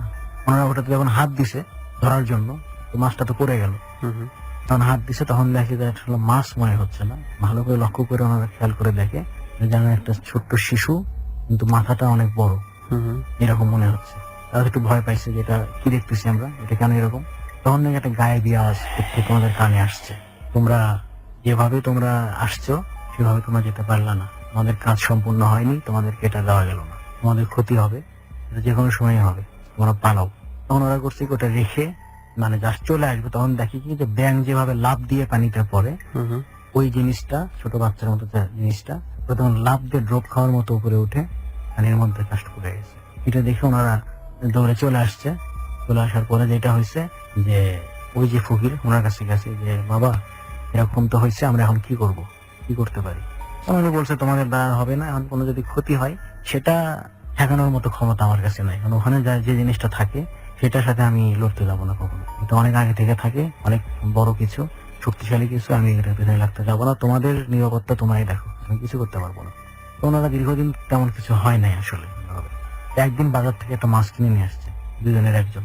যখন মাছটা কিনে নিয়ে আসছে, মাগুর মাছ ছিল, একটা কিনে নিয়ে আসছে। এটা ওরা করছে কি, রাতে আনছে, রাতে আর কোটে নাই, পানির মধ্যে মানে ভিজিয়ে রাখছে, জিয়ে রাখা যেটাকে বলে। মাগুর মাছ তো মরে না সহজে, তো পরের দিন কাটবে। তো রাতে স্বপ্ন দেখাইছে যে হচ্ছে যে তোরা মাছটা কাটিস না, যদি কাটিস তাহলে ক্ষতি হবে, এরকম স্বপ্ন দেখাইছে। সকালবেলা উঠে ওরা ভাবছে যে স্বপ্ন তো স্বপ্নই, এর কোনো ভিত্তি নেই। তারপরে ওরা মাছটা কাটছে। মাছটা কেটে যে পরিবারের শুধুমাত্র মা বাদে সবাই খাইছে। সবাই খাওয়ার পর হচ্ছে ওই আপনার কিছুক্ষণের মধ্যে ওনার উম্মাদের মতো হয়ে গেছে। মা তো বাইরে মানে ভাত বেড়ে দিছে, ওই তো পরে খাওয়াবে, বা ওরা সবাই উম্মাদের মতো হয়ে গেছে। সবাই উম্মাদ হয়ে ওনার মাকে কেটে ফেলছে আপনার ছুরি কাছে যা পাইছে সামনে দিয়ে। এলাকার লোকজন আসে, তাদেরকে ওনারা ইয়ে করতে পারে না, আটকাতে পারে না। এলাকার লোকজন এসে ভয়ে আসতে পারে না, যেরকম অস্ত্র হাতে মাকে মারছে। এলাকার লোক করছে কি, বাধ্য হয়ে দূর থেকে একজন ফকির গান হয়েছে, উনি এসে চেষ্টা করতে গেছে, ওনাকেও মেরে ফেলছে। এবং তারপর যেটা হয়েছে, পুলিশ শেষ পর্যন্ত এসে দেখে, আচ্ছা, পুলিশ এসে কৌশলে আর কি। সেই বাড়িটা এই ব্রিজ থেকে কতটুকু দূর? সেই বাড়িটা এখান থেকে আপনার ধরেন 10 কিলো হবে, 10 কিলোমিটার 10 দূর। কিলোমিটার। ওকে, সো আমরা চাইলেও মনে হয় না আপাতত আজকে ওইখানে যাওয়া সম্ভব। না, সম্ভব না। তো তারপর যেটা হলো, পুলিশ ওদেরকে ধরে নিয়ে যায়, ওদের নামে মাকে মারার কেস হয়, মামলা হয়। আর এটা সবাই জানে, এই বাড়িটা এখনো পাগলা পাগলি বাড়ি নামে পরিচিত। আচ্ছা, খুব বেশি দিন আগের ঘটনা না, আমি তখন ছোট ছিলাম, এরকম সময়ের ঘটনা। ওকে যে সবাই ওই বাড়িটা চেনে পাগলা পাগলি বাড়ি হিসেবে। ওকে, সো দ্যাট মিনস এটা হচ্ছে কি, আমি জানি না, অনেকের কাছে একটা মিথের মতো মনে হবে হ্যাঁ। যে ঘটনাটা শুনে, বাট যারা হয়তো এই এলাকার মানুষ যারা আছে, যারা শুনছে বা শুনবে ডর, তারা হয়তো বলতে পারবে যে এই ঘটনাটা আসলে কতটুকু সত্য, আদৌ তাদের এলাকায় এই ধরনের ঘটনা ঘটে গেছে কিনা। এবং আপনি যেটা বললেন যে যেই জিনিসটা এই গাছের এখানে থাকে, সো আমরা সেই গাছটা থেকে খুব বেশি দূরে নাই, যে এই গাছটাতে বলা হয়েছে পুরো এলাকাটা কিন্তু এলাকাটাতেই। অনেক কিছুই থাকে বলে মানুষের মধ্যে একটা মিথ আছে। ওকে, সো যে এনভায়রনমেন্ট আছে, আমি জানি না এটা হয়তোবা আমাদের মনের ভুল হতে পারে, কিন্তু আমার মনে হয় যে এই ধরনের এক্সিস্টেন্স থাকাটাই খুব স্বাভাবিক। সো আমার ধারণা যে আমার মনে হয় এখান থেকে চলে যাওয়াই অনেকটা বেটার হবে এই মুহূর্তে। তো ঠিক আছে, চলেন। সো আজকের মতো চলেন সুফল ভাই, চলেন যাই। উঠি। চলেন সামনে গিয়ে একটু চাটা খেয়ে গা গরম করে আমরা রওনা দিয়ে দিই। আচ্ছা, পাবেন কি এত রাতে? তাও তো কথা, দেখা যাক। আমরা মানে মিশন নেই, যতটুকু পর্যন্ত আমরা পারা চা না যায়। পাই ততক্ষণ পর্যন্ত হাঁটতে থাকবো। হাঁটতে থাকবো। সো এই হচ্ছে আমাদের আজকে এই ডার্কিচেরা ব্রিজে আসার পেছনের কাহিনী। এবং ডার্কিচেরা ব্রিজে এসে আমরা তো মোটামুটি পেয়ে গেলাম। আমি এতটুকু জানি যে ঘটনাগুলো কার কাছে কেমন লেগেছে জানি না। ডার্কিচেরা ব্রিজের এই মুহূর্তের যে এনভায়রনমেন্ট, যদি কেউ চিনে থাকেন বা আমরা যেভাবে এসেছি ওই ফলো করে যদি আপনারা আসতে চান রাতের বেলা, আমি বলবো যে এই জায়গাতে আসার জন্য, তাহলে অনুভব করতে পারবেন হন্টেড প্লেসে যাওয়ার কি অনুভূতি। ডরের এই অংশটা আমরা র্যাপ আপ করছি এখানে, আমরা পরবর্তী সেগমেন্টে চলে যাব। এবং যাওয়ার আগে একটু বলে দেই, আপনারা যদি ডরের জার্নিতে অংশগ্রহণ করে সুফলের মতো এভাবে আপনাদের এক্সপিরিয়েন্স গুলো সবার সাথে শেয়ার করতে চান, আপনার মনের অবস্থাটা বা আপনার সেই অনুভূতিটা, তাহলে আপনি চলে আসতে পারেন, ফোন করতে পারেন আমাদেরকে, অথবা আপনি আমার ফেসবুক পেজ রয়েছে www.rjsuman SUMN সুমন, একটা ডট চিহ্ন দেবেন, অর্থাৎ একটা ফুল স্টপ চিহ্ন দেবেন, তারপর লিখবেন ডর, তাহলে এই যে পেজটি পেয়ে যাবেন সেটা হচ্ছে আরজে সুমনের পেজ। এখানে আপনি আমার সাথে যোগাযোগ করতে পারেন যদি ডরের জার্নিতে অংশগ্রহণ করতে চান। সো শীতের মাত্রা অনেকটা বেড়ে গেছে, সো আমাদেরকে এখনই এখান থেকে ওঠা উচিত। প্রচুর ঠান্ডা লাগছে, কিছুক্ষণের মধ্যে কিন্তু শুরু হয়ে যাবে ট্যারট কার্ড রাউন্ড। ডর মানে ভয়, হন্টেড বাই প্রাণ মিস্টার ম্যাঙ্গো ক্যান্ডি।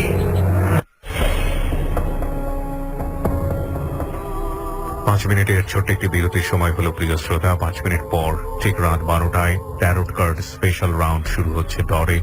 এখান থেকে ছোট্ট একটা মোড় ঘুরে ডর একটু অন্যরকম হয়ে যাবে ঠিক রাত 12টায়। ডরের special round tarot card segment শুরু হবে। Tarot card reader specialist Reza ভাই উইথ মি আরজে কিবরিয়া। ঠিক রাত 12টায় অন্যরকম একটা উন্মাদনা, অন্যরকম একটা আলোড়ন, অন্যরকম একটা ইকুয়েশন নিয়ে আপনাকে আমন্ত্রণ জানাবো। এবং আজকের এই 1 ঘন্টাটি আপনাকে অন্যরকম কিছু প্রশ্নের মুখোমুখি দাঁড় করিয়ে দেবে। অপেক্ষা করুন মাত্র 5 মিনিট। ডর।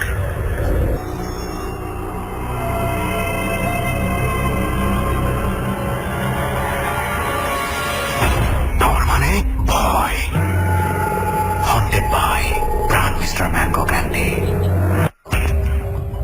ডর। প্রিয় শ্রোতা, আপনাদের সবাইকে আমন্ত্রণ জানাচ্ছি ডরের ট্যারোট কার্ডের স্পেশাল সেগমেন্টে। আমি আরজে কিবরিয়া এই মুহূর্তে স্টুডিওতে লাইভ, এবং আমার সঙ্গে রয়েছে এই পার্টের mentor of course tarot card reader Reza ভাই। রেজা ভাই হ্যালো বলে দেন। আসসালামু আলাইকুম। আজকে আমরা ট্যারোট কার্ডের বেশ কয়েকটা পর্ব পার করে ফেলেছি, তো আমরা মোটামুটি ম্যাচিওর বলা যেতে পারে। আমাদের লিসনাররা নিশ্চয়ই বুঝতে পেরেছেন যে এই যে সেগমেন্টটি থাকে, এই সেগমেন্টটি আসলে কি। ট্যারোট কার্ড নিয়ে নতুন করে বলার কিছুই নেই, এটা একটা মিস্ট্রি কার্ড, এবং এটার যে হিস্ট্রি বা ইতিহাস সেটা নিঃসন্দেহে অনেক বেশি মিস্টেরিয়াস। সেই জায়গাগুলো রেজা ভাই প্রথম এপিসোডের দিকে বলেছে। আমরা মূলত যে সেগমেন্টটি রান করি সেখানে আমাদের শ্রোতা যারা আছে তারা বিভিন্ন রকমের দৈনন্দিন জীবনে প্যারানর্মাল যে অ্যাক্টিভিটিস এর মধ্যে পড়েন, সেগুলো নিয়ে আমরা এক ধরনের সায়েন্টিফিক ব্যাখ্যা এবং একই সাথে প্যারানর্মাল ওয়ার্ল্ডে এই বিষয়টিকে যারা এইসব বিষয় নিয়ে স্টাডি করেন তারা কিভাবে দেখেন সেই বিষয়গুলো নিয়ে আপনাদের সামনে কিছুটা সময় কাটাই। তো আজকেও এরকম একটা খুব টান টান উত্তেজনাপূর্ণ রহস্যপূর্ণ কিছু ঘটনা আপনাদের সামনে আমরা উপস্থাপন করব। আমার মনে হয় ফ্লোরটা আমরা রেজা ভাইকে দিয়ে দেওয়া উচিত। আর এই সেশনটা চলার সময় আমরা সবাইকে রিকোয়েস্ট করব আমাদের এই পেজটিতে কানেক্টেড থাকার জন্য, কজ আমরা এখানে ইনস্ট্যান্টলি কিছু মানুষের রিপ্লাই দিব ইনবক্সে, যদি আপনারা আমাদেরকে টেক্সট করেন বা কমেন্টস করেন। এই ছবিগুলো ওখানে দেওয়া আছে। আমাদের পেজটি হচ্ছে www.facebook.com/dortarot। স্পেলিংটা হচ্ছে DAARTAROT, ডর ট্যারোট। রেজা ভাই, আমরা আজকে আমাদের সব লিসনারদেরকে আমরা স্টুডিওতে ঢোকাতে পারিনি, সিরিয়াল আছে বাইরে। আমরা একের পর এক, সাধারণত আমরা যেটা জানি যে ডাক্তারের যখন রোগী দেখেন এবং ডাক্তার যখন অনেক বিখ্যাত হয়ে যায় তখন এরকম সিরিয়াল থাকে ডিসপেন্সারির সামনে, এবং এক মাসের সিল পাওয়া যায় না। আমার মনে হয় আপনার অবস্থা এখন কিছুটা হলো, আমি জানি না, ডরে আসা যাবে না, প্রথমে হালকা করে নিচ্ছি কিছুটা সে কারণে। সো এরকম সিরিয়াল আছে। আমার মনে হয় যে আমরা কথা না বাড়ি গেস্টের সঙ্গে একটু পরিচিত হই আপনার অনুমতি ক্রমে। আপনার নামটা একটু বলেন। আমার নাম স্পর্শ। স্পর্শ, জি। আচ্ছা, কি করছেন আপনি? আমি পড়াশোনা করছি বিবিএতে। পড়াশোনা করছেন বিবিএতে, ফাইন। আর আপনার নামটা একটু শুনি। বেবি আপা, মগবাজার থেকে। মানে সবাই কি আপনাকে গণহারে বেবি আপা বলে নাকি? মেয়েরা বলে, এই জন্য আর কি এটা হয়েছে। মেয়েরাও আপনাকে বেবি আপা বলে? হ্যাঁ। ইন্টারেস্টিং। এইটার পিছনে ক্যারেক্টারের ওনার জন্মের সময় একটা ঘটনা ঘটছিল। আমার তাই? ছোটবেলায় ওনার নানা নানি দাদা মানে এরকম বয়োজ্যেষ্ঠ ঘটনা ঘটছিল ছোটবেলায়। ওটা আপনার আব্বুকে জীবিত? না, কেউই জীবিত বাবা মা নাই, না। কেউ নাই, এই জন্য যদি জীবিত থাকতো জানতে পারতাম। যাই হোক, নেক্সট ওটা দিয়ে নাম নেক্সট মনে হয় আপনার মেয়ে না? হ্যাঁ, মৌ।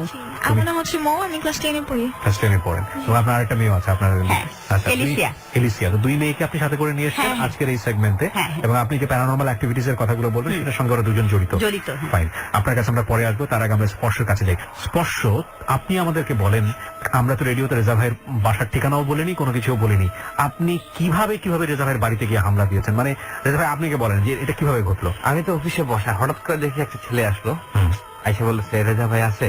আমি বলছি আমি রেজা ভাই। আমি ভাবছি আমার যে মোটরসাইকেল আমি সিকিউরিটি সেল করি, সিকিউরিটির জন্য আসছে। আমি বললাম যে তোমার কি সিকিউরিটি লাগবে? না ভাই, আমি ট্যারোট কার্ড দেখতে আসছি। পরে বললাম না, আমি তো ট্যারোট কার্ড দেখি না এখানে। তারপরে সেই বলুক ওর সম্পর্কে কিছু। রেজা ভাইয়ের সাথে এক্সপিরিয়েন্সটা আপনি একটু বলেন। সেটা হচ্ছে যে আমি ভাইয়াকে খুঁজে বের করি। প্রবলেম যেটা হচ্ছিল, আমার ক্লাস 10-এ থাকতে এসএসসি এক্সামের আগে আমি যখন স্টাডি করতাম, যেটা হচ্ছে মন দিয়ে করা, ওটা করতে পারতাম না। লাইক আমি পড়তে বসছি, আমার গেটের পাশে অলওয়েজ কেউ দাঁড়িয়ে আছে। এরকম মনে হতো? হ্যাঁ, এবং তারা আমার সাথে কমিউনিকেট করতে যাচ্ছে। লাইক আমি যখন ঘুরতেছি তাদের সাথে কমিউনিকেট করার জন্য কেউ নেই, পুরো এমটি। তো প্রথমে একজন দুজন, পরে আমি এটা মনে হতো যে 10 থেকে 15 জন এরকম দাঁড়িয়ে আছে। হ্যাঁ, মানে প্রচন্ড রাশ ফিস ফিস করতেছে ওখানে দাঁড়িয়ে। পুরো এক্সামটা আমার এইভাবে যায়। বাসায় বলার পরে বসে ফাইন, তোমাকে রাতে স্টাডি করতে হবে না। বাট রাতে যখন মানে একটা অভ্যাস হয়ে গেছিল, ঘুম আসতো না, আমি স্টাডি ম্যাথ করতাম। ওই সময় কোনো ডাক্তার দেখানো বা কোনো সায়েন্টিফিক কারো কাছে যাওয়া এইসব এটা কি করেছিল পরিবার থেকে? না, ডক্টরের কাছে যাইনি। কবিরাজ দেখানো? না, কবিরাজ আসলে আমাকে খুব কম নেওয়া হয়। আমার ছোট থেকে বারণ করা, তো এই জন্য আসলে আমাকে নেওয়া হয়নি ওইভাবে কারো কাছে। আচ্ছা, তারপর? এভাবে চলতে থাকে। আমি ঘরে ব্ল্যাক শ্যাডো দেখতে পাই, লাইট অফ, স্পষ্ট ব্ল্যাক শ্যাডো। মানে আমরা কিন্তু অন্ধকার যেটা থেকে একদম ডার্ক না, ওকে, বাট ওটা একদম ডার্ক। মানে কি, মানে অন্ধকার ঘরের মধ্যে আপনি শ্যাডো দেখেন? হ্যাঁ, সম্পূর্ণ ব্ল্যাক। এরা রুমের কর্নার থেকে আসে এবং আমার ভিতর দিয়ে যেতে চায়। জিনিসটা এমন অলওয়েজ আমার বরাবর আসে। My goodness. তা আমি যতবার দেখি জিনিসটাকে আমি অ্যাভয়েড করে আমি দাঁড়িয়ে যাই, সরে পড়ি ওখান থেকে, জায়গা থেকে। My goodness. বাট এমন কয়েকবার হয়েছে যে তারা আমাকে ওভারপাস করেছে, এবং যতবারই করে আমি মানে আমার শরীর ব্যথা বলেন, শরীর প্রচন্ড পরিমাণ গরম হয়ে যায় এবং হালকা সিক হয়ে পড়ি জিনিসটাতে। আমার ইন্টারমিডিয়েটের সেকেন্ড ইয়ারে যখন পড়ি, আমার বাসায় অনেক গেস্ট ছিল। তো নর্মাল হচ্ছে আমার ভাই এবং আমি এক রুমে ঘুমাই। ওই দিন অনেক গেস্ট থাকার কারণে আমার মামা ছিল সাথে। তো রাতে যখন ঘুমাই, রাত ঠিক 2:30টার দিকে আমি দেখতে পাই যে জাস্ট রুমের লাইট গুলো জ্বলছে, আমি ঠিক রুমের মিডলে আছি, কেউ নেই, পুরো রুম খালি, গেট ওপেন করা। ফ্যান চলতেছে খুব স্লোলি, এবং আমাকে প্রচন্ড পরিমাণে তখন মারধর শুরু করে। লাইক প্রথমে আমি কাউকে দেখতে পাই না, বাট ওখানে 8 থেকে 9 জন ছিল। পিটাচ্ছে মানে আপনি সব ফিল করতে পারছেন? আমি ফিল করি মানে রুমের থেকে আমি মিডলে ফ্লো করতেছি। আপনি তখন কি চেতন অবস্থায় ছিলেন নাকি অবচেতন, মানে ঘুমের মধ্যে? আমি ঘুমের মধ্যে। আচ্ছা। তো আমি দেখতেছি রুমের এই কোণা থেকে ওই কোণাকে আমাকে মেরে মেরে মানে পাঠাচ্ছে লাঠি দিয়ে। তো দেয়ালে বাড়ি খাচ্ছি, ফ্যানে লাগে আমার কপাল। তো সকালে যখন আমি ঘুম থেকে উঠি, লাইক আমি মানে উঠার পরে চিন্তা করি আমি কি বেঁচে আছি না মারা গেছি। আমার শরীরে একটা আঙ্গুল আমি নাড়াইতে পারিনি, এত ব্যথা? এত ব্যথা। লাইক আধা ঘন্টা পরে যখন আমি আমার হাত নাড়াইতে পারি তখন আমি ফিল করি যে হ্যাঁ আমি এখন বেঁচে আছি। তারপর ওখান থেকে বেড থেকে উঠতে আমার 2 থেকে 2.5 ঘন্টা টাইম লাগে, এবং ওঠার পরে আমার কপালে যে আমি ব্যথা পাই, আমার এখানে 3টা দাগ ছিল কপালে, মানে ফ্যানে লাগার যে ইয়াটা ওখানে দাগ ছিল, কানের পিছন থেকে ব্লাড যাচ্ছিল, এবং শরীরে অনেক জায়গায় মারের দাগ, আচর ছিল। তো আম্মুকে দেখে আম্মু বললো যে ওকে ফাইন, কাউকে বলার দরকার নাই, এটা এমনিই হয়েছে। এরপরেও প্রায় সময় হয়, এখনো হয়, যেটা মাঝে মধ্যে দেখা যাচ্ছে। তার মানে আমার কেন জানি মনে হয় আপনার ফ্যামিলি বিষয়টা সম্পর্কে কিছুটা হলেও জানে আগে থেকে, যে কারণে বিষয়টা হাইড করে। আমার জিনিসটা হচ্ছে যে আমি হওয়ার কোনো পসিবিলিটি নেই, তখন আমার মা জানে আমি হব। আমার মাকে একটা মহিলা এসে বলে যে তোমার ছেলে হবে, এবং তোমার হাজবেন্ড তোমার ছেলেকে দেখে শকড হয়ে যাবে, ছেলে এমন হবে, ওর হাত হওয়ার পরে 2-2.5 ঘন্টার মধ্যে হাতের মুখ খুলবে না। আমার বাবা আমি হবার আগের দিন মার্কেটে যায়, তো বাবাকে এসে বলা হয় যে তুমি মার্কেটে কি করছো, তুমি বাড়িতে যাও, তোমার ছেলে হবে আগামীকালকে, তুমি বই সেবা যত্ন করো। তো ওই জিনিসটা ওই সেম মহিলা, বাট আব্বু মানে কাপড়ের বিবরণ দিয়েছে, তো আম্মু হিসেবে বললো যে ওটা ইনি সেম পার্সন ছিল। এবং আম্মুকে অনেক কিছু বলে যায় ওই মহিলা, লাগে আম্মু আমাকে এখনো বলে যে তোমাকে আমি এমন কিছু আছে সেটা আমি তোমাকে বলতে পারবো না, আমার বলা বারণ আছে তোমাকে। মানে ওই মহিলা বলে গেছে? হ্যাঁ বলে গিয়েছে। আমি যখন ইন্টার সেকেন্ড ইয়ার আমার জন্মদিনের সময় আমি কখনোই সেন্টুগঞ্জি পরে রাস্তায় নামি না, খালি পায়ে রাস্তায় যাই না বাসা থেকে। বাসার বাইরে সাপের খেলা হচ্ছিল, আমাকে কেউ বলেন, আমি ঘুমিয়েছিলাম। আমি জাস্ট ঘুম থেকে উঠলাম, গেটটা ওপেন করে খালি পায়ে সেন্টুগঞ্জি পরে বসে চলে যাই সাপ দেখার জন্য। তো সাপের খেলা দেখে দেখে 10 টাকার মতো দিয়ে আমি চলে আসি। ফেরার পর আম্মু আমাকে বলছে তুমি কখনো এভাবে নিচে গেছো? আমি বলে আমি যাইনি, আমি জানতাম এই জিনিসটা বের করে তোমাকে আমি আটকাইনি। তো এরকম হতে থাকে, ফুল অফ মিস্ট্রি। তো আপনি রেজা ভাইয়ের কাছে গেলেন কেন? ওখানে যাওয়ার পর এক্সপেরিয়েন্সটা কি হলো আপনার? ওখানে যাওয়ার পরে জিনিস হচ্ছে ভাইয়াকে আমি আমার নাম বলি স্পোর্ট, সেটা আমার ডাক নাম। আমার ফ্যামিলি তো আমাকে অন্য নাম ডাকে। তো ভাইয়া আমার নামটার নাম ফোন নাম্বার নিল। তো ফোন নাম্বার নিয়ে আমার ভাইয়া বলতে আমার ফোন নাম্বার একটু প্রবলেম আছে, তো ওইটা দিয়ে ভাইয়া ইয়ে করে আমার জন্ম তারিখ জন্ম মাস বের করলো, এবং আমার অরিজিনাল নাম যেটা আমি মানে আমার বাসায় যে ডাক নামটা আমাকে ডাকে ওটা আমি ভাইয়াকে বলিনি।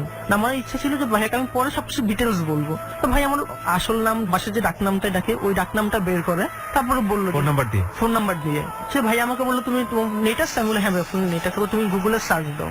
তো সার্চ দেবো দেখো হচ্ছে শয়তানের নাম্বার জিনিসটা।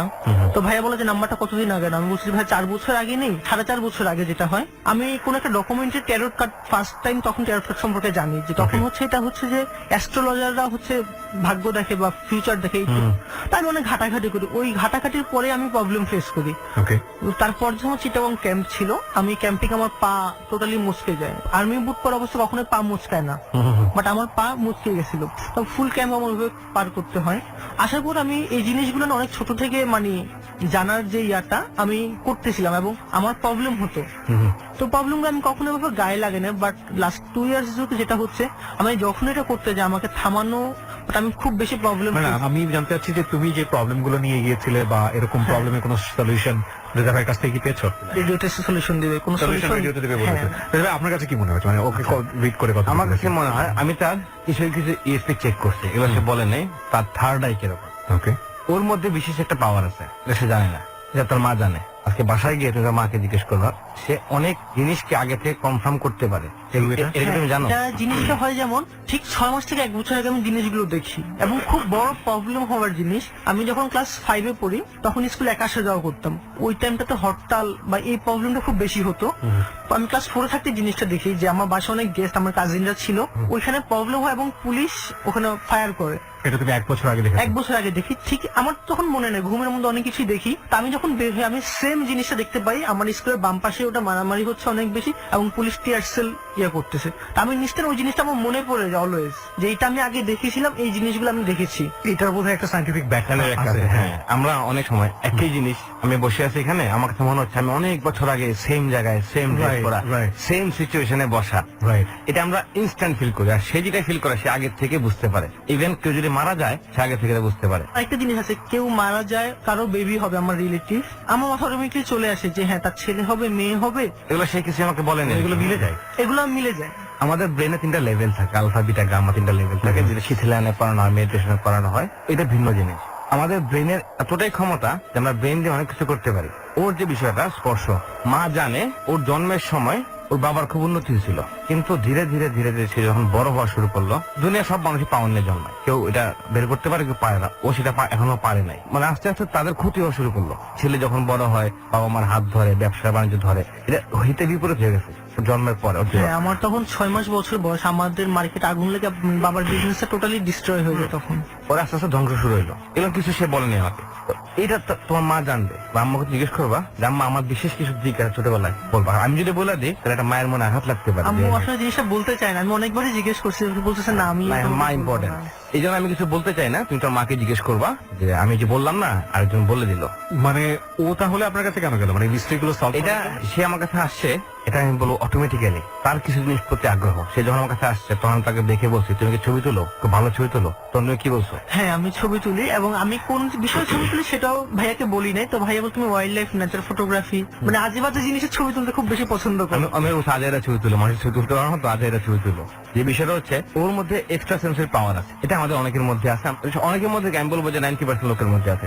ও যদি প্র্যাকটিস করে জিনিসটাকে ধরে রাখে ভালো করতে হবে, কিন্তু একটা বিপদ হচ্ছে সে যদি এগুলা পেয়ে যায় পাওয়ার, সেটাকে মিসইউজ করবে। এই জন্য আল্লাহ সবকিছু সবকে একসাথে দেয় না। এই বিষয়গুলোর নিশ্চয়ই সাইন্টিফিক রিজন আছে, কিন্তু তুমি যেটা বললা যে তোমার লাইফে এই যে প্যারানরমাল অ্যাক্টিভিটিস গুলো আছে, এগুলো কি এখন স্টিল এগুলো আছে নাকি এগুলো এখন নাই? আমি শ্যাডোটা স্টিল ফিল করি, মানে আমি দেখতে পারি বাসায়। এবং আমার বাসায় আরেকটা জিনিস হয়, আমার বাসায় বিড়াল ঢুকে কুকুরের সাইজের। এখানে যেটা তুমি বলছিলাম একটা কথা, বিড়াল যদি কুকুরের সাইজের হয় সেটা ডেফিনেটলি জিন। একটা ছোট ঘটনা আমি বলবো আমার সাথে ঘটে যাওয়া। জি, আমার কাছে হঠাৎ একটা ফোন আসে অভিষেক নাম্বারে, একটা মহিলা কান্নাকারী যে ভাই বাঁচান এসে। যেমন বলছি ভাই শুধু আমি প্যারানরমাল ছাড়া কোনো প্রবলেম সলভ করি না, আপনার যদি ফ্যামিলির প্রবলেম থাকে এগুলো প্লিজ আমাকে বললেন না। খুব রিকোয়েস্ট করে, করার পরে ফোনে ওনার ঘটনা শুনে ওর মহিলা হাজবেন্ড পরে ফোন দিয়ে বলে খুব ভালো মিডিয়াতে ভালো পজিশনে চাকরি করে, মেয়ে বাচ্চা আছে, বাচ্চার বয়স 10 বছর হবে ছোট, ওর সাথে অনেক ঘটনা ঘটে। তো ফোনে শুনতে শুনতে আমি ওনার নাম বললাম, আপনার নাম কি, এটা আপনার বাচ্চার নাম কি, অমুক, জন্ম কি এরকম, ওর সাথে এমন ঘটে কিনা, আপনার মাথায় একটা দাগ আছে, আপনার চুলের এই অবস্থা, বা অনেক কিছু বললাম ফোনে যতটুকু আমি পারছি। শোনার পরে আমি বললাম যে আপনি যেহেতু আপনি বলে ফেলছেন আপনাদের একটা সমস্যা হবে, সাবধান থাকেন। ঠিক আছে। ওদিন রাত্রে আমি ম্যাপটাকে রাত্রে একটা ম্যাচ পাঠিয়েছিলাম, খেলা আছে আপনার সামথিং হ্যাপেনিং উইথ মি, আপনি আমাকে রিপ্লাই আমি আপনাকে এক্সপেরিয়েন্স বলবো, first time in my life. অবশ্যই আমি এটাকে কোনোভাবে আমি প্যারানরমাল অ্যাক্টিভিটির মধ্যে নিচ্ছি না, বাট এটা ঘটেছে আমার সঙ্গে। ওকে, তো আমার রাতে একটু লেটে ঘুম হয়, নর্মালি আমি 2টা ঘুমাই যাই, 3টা 3:30 বাজে ঘুম আসতেছে না আমার। তো আমার বাসা আমি শিফট করছি, নতুন বাসায় আসছে, ওখানে ডিম লাইট এখন লাগাই নিয়ে যাবো। তো বাথরুমের দরজাটা আমি খোলা রাখি, লাইট জ্বালাই দিই, ওইটা আমার ডিম লাইটের কাজ হয়ে যায়। তো আমার বিছানা থেকে আমি বাথরুমের দিকে তাকিয়ে আছি, চোখ আমার খোলা, আমি ঘুমাচ্ছি না। মানে আমি তো এমন না যে আমি টায়ার্ড, পুরো সজাগ। আমি একটা অভ্যাস আছে আমার, প্রতিদিন রাত্রে আমি তফসিল শুনে ঘুমাই, এটা প্রতিদিন, মানে আজীবনের অভ্যাস আমার। তো কেন জানি তফসিল শুনে মন চাচ্ছে না, আমি জাস্ট চোখ চলে আসি বাথরুমের দিকে, তাকিয়ে আছি আমি। হঠাৎ করে আমার কাছে মনে হলো যে আমাকে একজন বলতেছে, একজন ফর্সাকর লোক, হাতের মধ্যে অনেক হিন্দুরা হাতের মধ্যে দড়ির মতো পরে, চশমালা, এরকম মনে হলো আমার, মোটামুটি বয়স্ক। আমাকে বলতেছে এমন বান্দি মতরে একদম লাইফ নষ্ট করে ফেলবো, লোকাল ভাষায় বলতেছে, বাংলা ভাষায়, এমন বান্দি মতরে তো লাইফ একদম শেষ করে ফেলাম এরকম। আর 2 হাত দিয়ে সে আমাকে দেখাচ্ছে এইভাবে, এমন বান্দি মতরে। ওটা দেখার সাথে সাথে আমার ঘুম চলে আসে ইনস্ট্যান্ট, মানে আমার চোখ লেগে যাচ্ছে। এটা কিন্তু আমি স্বপ্ন দেখি নেই, আপনি যদি ইলিউশন বলতে পারেন, হ্যালুসিনেশন বলতে পারেন, এরকম কিছু বলতে পারেন, মানে বিজ্ঞানের ভাষায়। আমার ভাষা হচ্ছে এটা আমি ইমাজিনেশন করতেছি।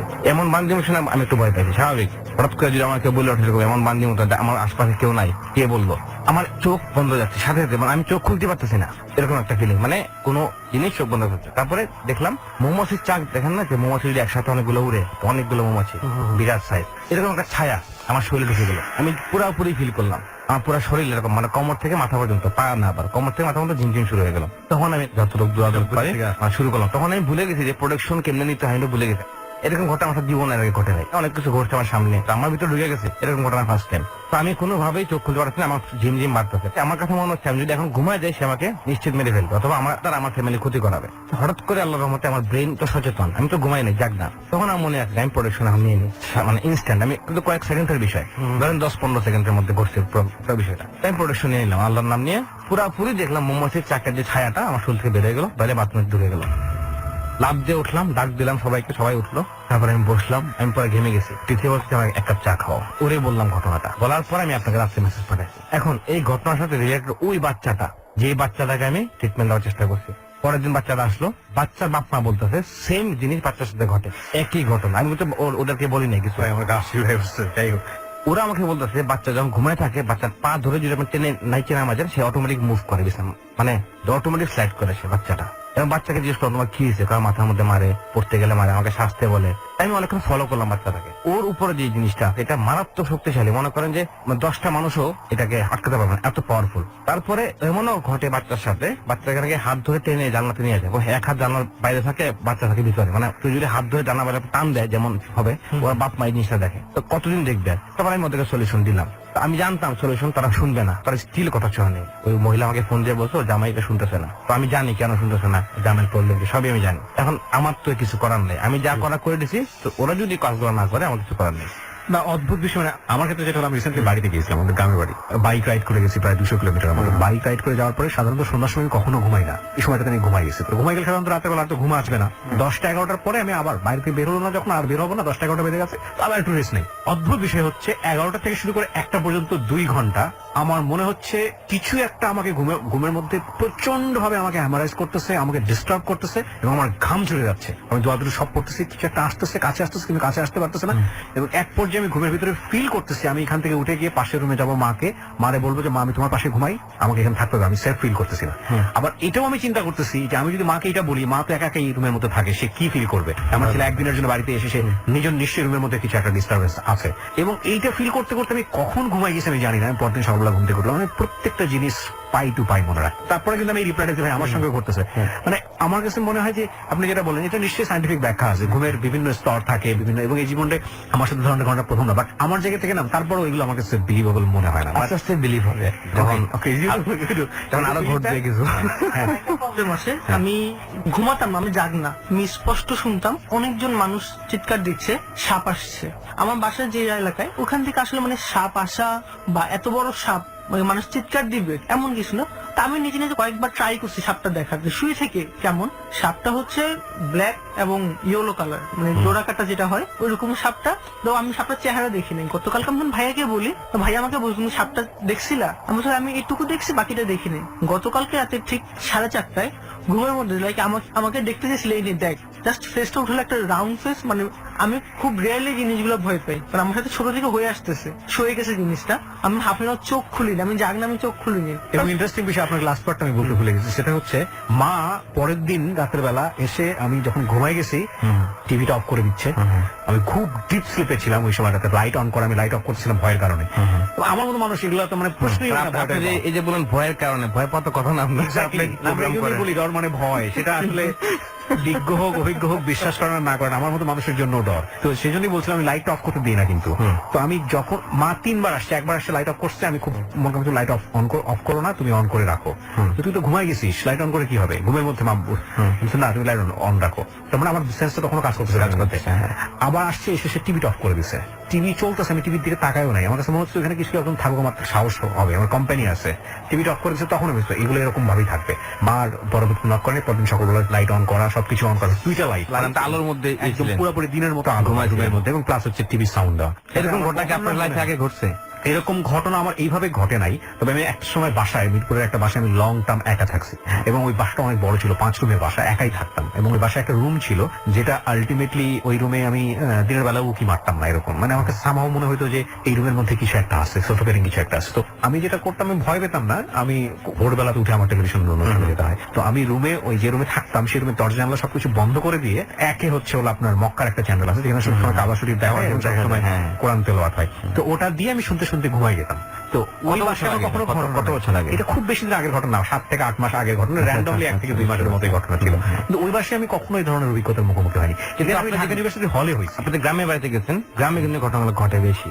যাই হোক প্রিয় শ্রোতা, আমরা এই পর্যায়ে ছোট একটা স্পর্শরা একটা কথা সূচনা জানি, স্পর্শরা ঘটনা কালকে তোমাকে আমি যে খেলার বিষয়টা বুঝলাম, ওইটার খেলার বিষয়টা বলে ফেলো। মানে আমি ভাইকে বলি যে আমি এগুলো শিখার আগ্রহ অনেক আগ থেকে। তো ভাইকে বললাম, ভাইয়া বললো ওকে ফাইন, তোমাকে একটা জিনিস করতে হবে, যদি ওটা তুমি এই খেলা না, রংপুর রাজশাহী খেলা যায়, ও রংপুর রাজশাহী খেলা, কয়েকদিন ছিল ভাইয়ের পরিচিত। আমরা বললাম ওকে ফাইন, আপনি দেখেন। কারণ তো ভাইয়া দেখে প্রথমে বললো যে রংপুর তো জেতার চান্স 10%, রংপুর হেরে যাবে। তা আমি বাসায় যাই, যেটা আমার মাথায় ঘুরতেছে যে 17 ওভার 18 ওভারে খেলা শেষ হয়ে যাবে 5 রানে। বাসায় আমি যখন রেজাল্ট শুনি, ভাইয়া যেটা বলছে ঠিক, হুবহু মিলে গেছে। হুবহু মিলে গেছে। এবং আমার মাথায় আসছে 5 উইকেট খেলবে, 17-18 ওভার খেলা হবে। মামাকে জিজ্ঞেস করতেছে, মামা এগুলো হয়েছে? মামা বলছে খেলা দেখে আসছে, আমাকে বলতেছিস কেন? ভাইয়াকে আমি রাতে টেক্সট করি যে ভাইয়া আসলে আপনার দেখছেন না, ঠিক হয়ে গেছে। ওকে, বুঝতে পারছি আমার রেজা ভাইয়ের ফলোয়ার অনেক বাড়ছে দিন দিন। স্বাভাবিক, মিস্টেরিয়াস জিনিসের প্রতি মানুষের তুমুল আগ্রহ। আমরা প্রিয় শ্রোতা 4 মিনিটের একটা ব্রেক নিব এবং 4 মিনিট পরে আমরা আবার ফিরে আসবো। আপনারা শুনছেন ডরের ট্যারোট কার্ড সেগমেন্ট।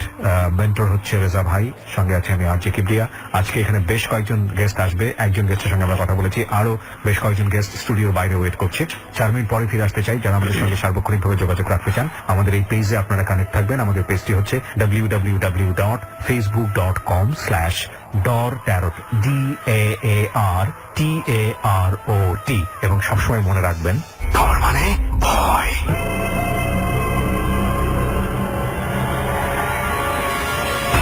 ডর মানে ভয়। Haunted by Brand Mr. Mango Candy. ডর।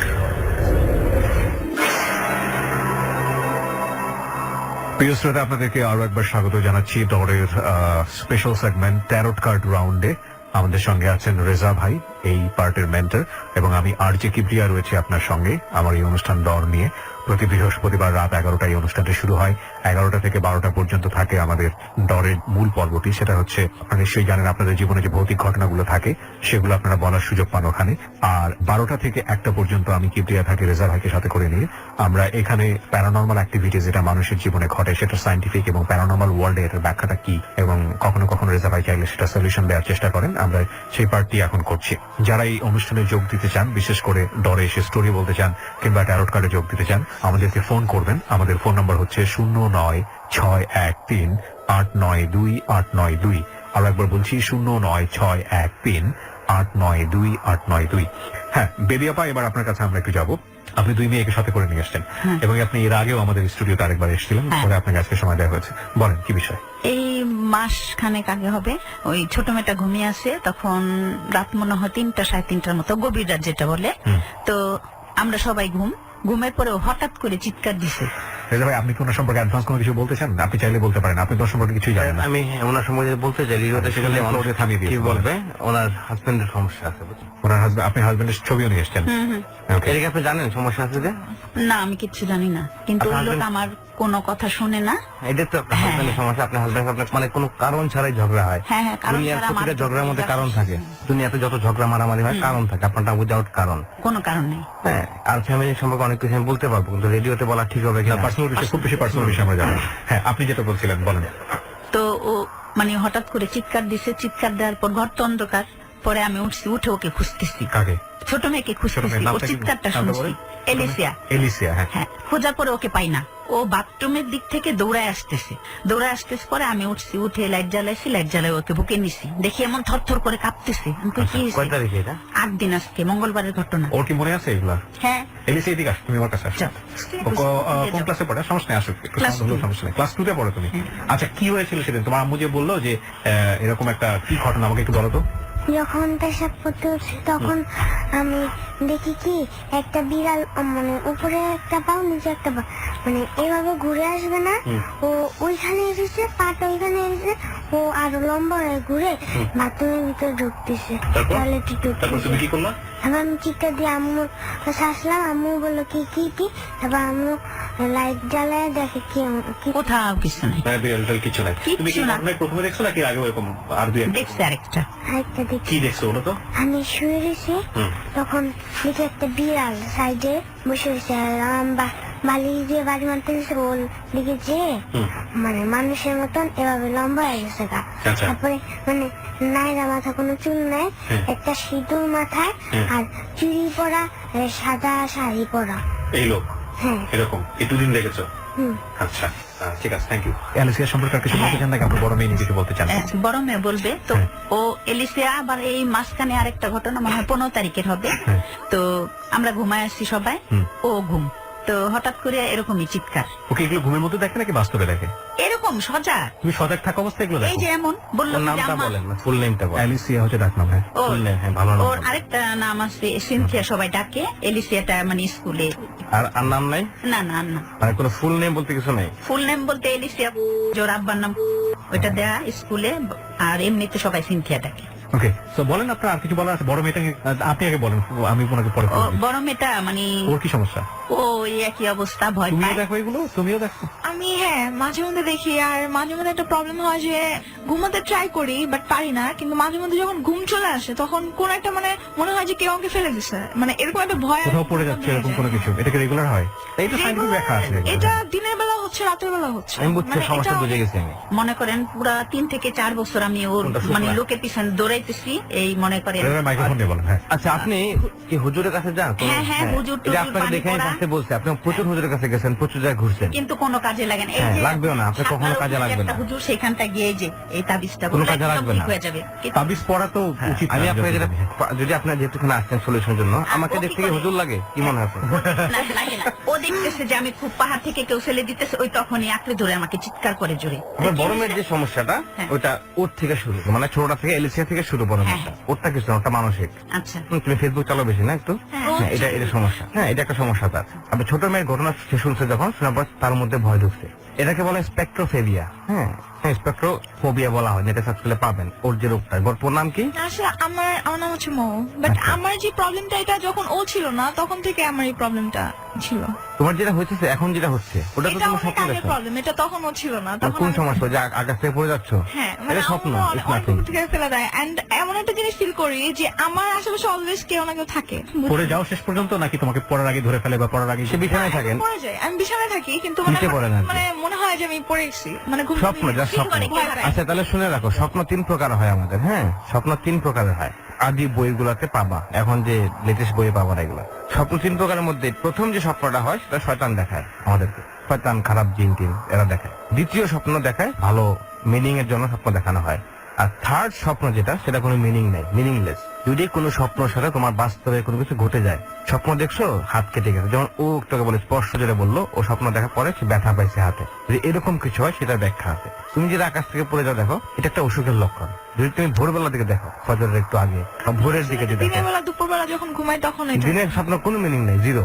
কারণ আমাদের ব্রেন তখন পুরোপুরি অ্যাক্টিভ থাকে দিনের স্বপ্নে। রাতের বেলা স্বপ্নে আমাদের ব্রেন, এটাকে বলা হয় কর্টেক্স, কর্টেক্সটা তখন অ্যাক্টিভ থাকে কম, একদমই কম। আমাদের ব্রেন কিন্তু কখনো ডেড হয় না, আমাদের পুরো শরীর ডেড হয়ে যায় ঘুমের সময়, তো ব্রেন কখনো ডেড হয় না, সে জীবিত থাকে। তখন আমাদের ব্রেনের যে কর্টেক্সটা, সেটা কিছুটা ক্ষেত্রে একটু দুর্বল হয়ে যায়, তখনই মানুষ স্বপ্ন দেখে। কিন্তু এগুলো মিনিং আছে, এটা সায়েন্সের কথা। কিন্তু আবার যদি আধ্যাত্মিক কথা চলে যায়, এখানে এটা ব্যাখ্যা আছে। কারণ তুমি যেটা দুপুরবেলা দেখো, এটা মিনিং এ, এটা আজের স্বপ্ন। ওকে, আপনি আপনার মেয়েকে নিয়ে যেটা বলতেছিলেন, এটা আমার মনে হয় এই পার্টিকুলার পার্টটাতে আমরা বিশেষ করে ছোট ক্লাস বলেন একটু। আরেকটা একটু বলি যে এরই মধ্যে মনে করেন আমি একটা স্বপ্ন দেখি, সেটা আজানের আগ দিয়ে, আবার দেখা গেল 2টা 2:30। যেই স্বপ্নটা দেখি বারবার, ওই স্বপ্নটা সত্যিকারে আমার পাওয়া গেছে, এবং আমি ওই জায়গাটা গেছি, মানে সত্যিকারে গেছি। যাওয়ার পর এটা নারায়ণগঞ্জ বা চাষারা, এটার মাঝামাঝি খ্রিস্টানদের একটা কবর ওই জায়গাটা। এখানে আপনার ছবি মানে দেখছি তো আমি, ভাবতে আপনার এখানে পারি না। খ্রিস্টানের সাথে অনেক কাহিনী আছে, আপনার একটা লিঙ্ক আপ আছে। আপনার ছবির সাথে, আপনার ফেসের সাথে খ্রিস্টানদের অনেক কিছু যায়, মানে এটা আমি নামের স্বপ্ন সাথে বা দেখলাম, এলিসিয়া। ভাইয়া, জাস্ট আমি স্বপ্ন দেখলাম 2বার 3বার স্বপ্ন দেখছি, দেখে জেগে আমি এই জায়গাটা আমি দেখলাম, এই জায়গাটা সত্যিকারে কিভাবে হয়। আবার ঠিক ওই জায়গায় আমি যেয়ে দেখি সেম আমার স্বপ্নের সাথে মিলানো, একটা পানির উপরে ভাসমান একটা চারকোনা, মানে চৌকি খাট যেমন থাকে অমন, ওইটা নিচে পানি, কিন্তু উপরে কবর সব খ্রিস্টানদের। এর কি বাস্তবে দেখছেন? হ্যাঁ, আছে ওই জায়গাটা। নারায়ণগঞ্জে। হ্যাঁ, ফাইন। আপনি অ্যালিসিকে নিয়ে যদি কিছু বলতেন এখন ওর লাইফে, আপু, আমরা যে বিষয়টা বলি আপনাকে, ওর যেটা বিড়াল দেখে, এগুলো দেখে। আমি একটা প্রথমে একটু আগে বললাম যে প্রচুর হুজুরের কাছে গেছেন, প্রচুর, আনলিমিটেড, মানে কোনো কুল কিনারা পান নাই। এখানে 2টা সমস্যা আপনার। প্রথম সমস্যা হচ্ছে, এটা আসলে ফ্যামিলি চলে যায়, এটা বাদ স্কিপ করি প্রথমটা। হ্যাঁ, দ্বিতীয়টাই বলি। ওই যে বিড়াল দেখে, আমরা জানি জিন 3টা রূপ ধারণ করতে পারে, সবচেয়ে বেশি সাপ, কুকুর, বিড়াল, তারপর গাধা, 4টা। এবং এখানে বিষয় আছে, আমরা যেমন বাংলাদেশি, আমরা বাংলা কথা বলি। চাইনিজ যদি থাকতাম, চাইনিজ কথা বলতাম, খুবই স্বাভাবিক। যে দেশে জন্ম আছে সেই ভাষার কথা বলে। তো ঠিক জিন, ভূত, প্রেত, বা আমরা যেটা অশরীরী বলি বা আত্মা বলি বা ছায়া বলি, সবই কিন্তু শয়তানের রূপ, জিনের রূপ। ও যেটা দেখে, এটা অনেক কারণে এফেক্ট হতে পারে। আপনার বাসার কারণ হতে পারে, ওর কারণ হতে পারে, আপনার কারণ হতে পারে, আপনার মেয়ের কারণ, আপনার জামার কারণ হতে পারে, বা বাসায় এমন কেউ আসছে, বা বাসায় এমন কেউ আপনার উপর তাবিজ করার চেষ্টা করতেছে, যে কারণে বাসায় কোনো মেম্বারের উপর এফেক্ট করছে। আপনাদের বাসায় সবচেয়ে দুর্বল হচ্ছে সে। আমরা জানি বাচ্চাদের ইমিউন সিস্টেম দুর্বল হয়, ইমিউন সিস্টেম, এটা মেডিকেল টার্ম। তো ইমিউন সিস্টেম যারা দুর্বল হয়, ওদেরকে খুব ইজিলি ধরতে পারে জিন ভূতেরা। আমি আগের এপিসোডে বলছি যে আয়নার মাধ্যমে, ছায়ার মাধ্যমে, স্বপ্নের মাধ্যমে জিনরা ধরতে পারে। ওকে ধরে নাই, ওর উপরে কোনো আসন নাই, আমি চেক করলাম, ওর উপরে কোনো জিন আসন নাই। ও যেটা দেখে, পানি পড়ে এইভাবে। ওটা ঘামুক, বাচ্চাদের অনেক প্রবলেম হয়। সে যেটা দেখছে বিড়ালটাকে, এই যে একটা পা উপরে দেখছো তুমি না, আর পা নিচে, এগুলো হচ্ছে ছোট জিন। মানে এরা কোনো ক্ষতি করবে না আপনার, এরা কোনো ক্ষতি করবে না, শুধু ভয় ভয় দেখাবে। দেখাবে। যদি সে ক্ষতি করতো তাহলে তার কিছু ক্ষতি করতো, হাত পা ভেঙে ফেলতো বা তার কিছু করতো, বা মাংস নিয়ে নিত, যেটা করে জিনটা। ওরা কামড় দিয়ে মাংস নিয়ে নেয় শরীর ঘুমের মধ্যে। অনেক বিড়াল ঘুরতেছে, ওর কোনো ক্ষতি সে করবে না, শুধু ভয় দেখাবে। আচ্ছা, আবার এই যে বিড়াল হলো, বিড়াল থেকে হ্যাঁ, মানুষ এটা- হয়ে জানলা দিয়ে বাতাস এই জিনিসটা হয়। আমিও দেখেছি, আমি চিটাং নিজে দেখছি, আমিও ওয়াইফে দেখাচ্ছি। এই বিড়াল একটা পাখি উড়ে আসছে, আসে সে বিড়াল হয়ে গেছে, তারপর সাপ মানে বেজি হয়ে গেল। এগুলো শুনলে মানুষ হাসবে যে কি বলতেছে পাগল চালের কথা, কিন্তু এগুলো আমি নিজের চোখে দেখছি। আপনি তো এখন দেখছেন, তো শুনবে যে আপনার ও দেখছে একটা বাচ্চা আমাকে মিথ্যা সে বলবে না। হুম। আমার বড়রা মিথ্যা কথা শিখছে, ওরা এখন মিথ্যা শিখে নাই। তো আরেকটা বিষয় কি ভাই, আমি গত এপিসোডে বলছিলাম যে যাদের এই ধরনের প্রবলেম হয় ওদের পাউডার দরকার, আমি বারবার বলছিলাম। এখন এখানে পাউডারের বিষয় চলে আসবে, তার বিষয়ে পাউডার লাগবে তার। আচ্ছা, ওকে, আমি আনবো। ওকে, পার্সোনাল সলিউশনের জায়গাটা না, সলিউশনের জায়গাটা আমরা যেহেতু এখানে লাখ লাখ মানুষ শুনছেন, সুতরাং আমরা সলিউশনটাকে এইভাবে রেডিওতে বলতে পারি না, এবং সেটা অবশ্যই আমরা মোরাললেস আমরা বৈজ্ঞানিক থাকারই চেষ্টা করি, যদি এটা ওই অবৈজ্ঞানিক শো। এবং আমরা বারবার বলি আসলে সমাধান না, আমরা আসলে বিষয়গুলোকে বিভিন্ন জায়গা থেকে ব্যাখ্যা করার চেষ্টা করি। তারপর ব্যক্তিগতভাবে রেজা ভাই আপনি তাদেরকে দিতে পারেন, দ্যাট নট ইন রেডিও, বুঝতে পারছি, মানে that will be personally after this show. আচ্ছা ওকে, এখন তুমি যে বিড়ালটা দেখো, কোন ছায়া দেখো, কোন ছায়া বা কোন শব্দ শোনো? খেয়াল করছে, ও শব্দ তো ভয় শোনো? পেয়ে দৌড়। তুমি ভয় পেয়ে কি করো? তুমি কাছে আসো, মাইক্রোফোনের কাছে তুমি আসো, কাছে ফ্লোর আসো। দেন। তুমি যখন ভয় পাও তখন তুমি কি করো? ঘুম থেকে উঠে কি করো? আমি যখন ভয় পাই তখন আমি ঘুম থেকে উঠে যখন দেখি, তখন আমি দৌড়ায় আম্মুর কাছে আসি। তুমি কি আলাদা ঘুমাও? না, তাহলে কার সাথে ঘুমাও? আম্মুর সাথে ঘুমাই। তখন তুমি আম্মুর সাথে কিভাবে আবার আসো দৌড় দিয়ে? আমি মানে ওই বাথরুম থেকে গেছে যে ওখান থেকে দৌড়ে আসছে ভয় পেয়ে। এখন তোমার এখন আর ভয় লাগবে না।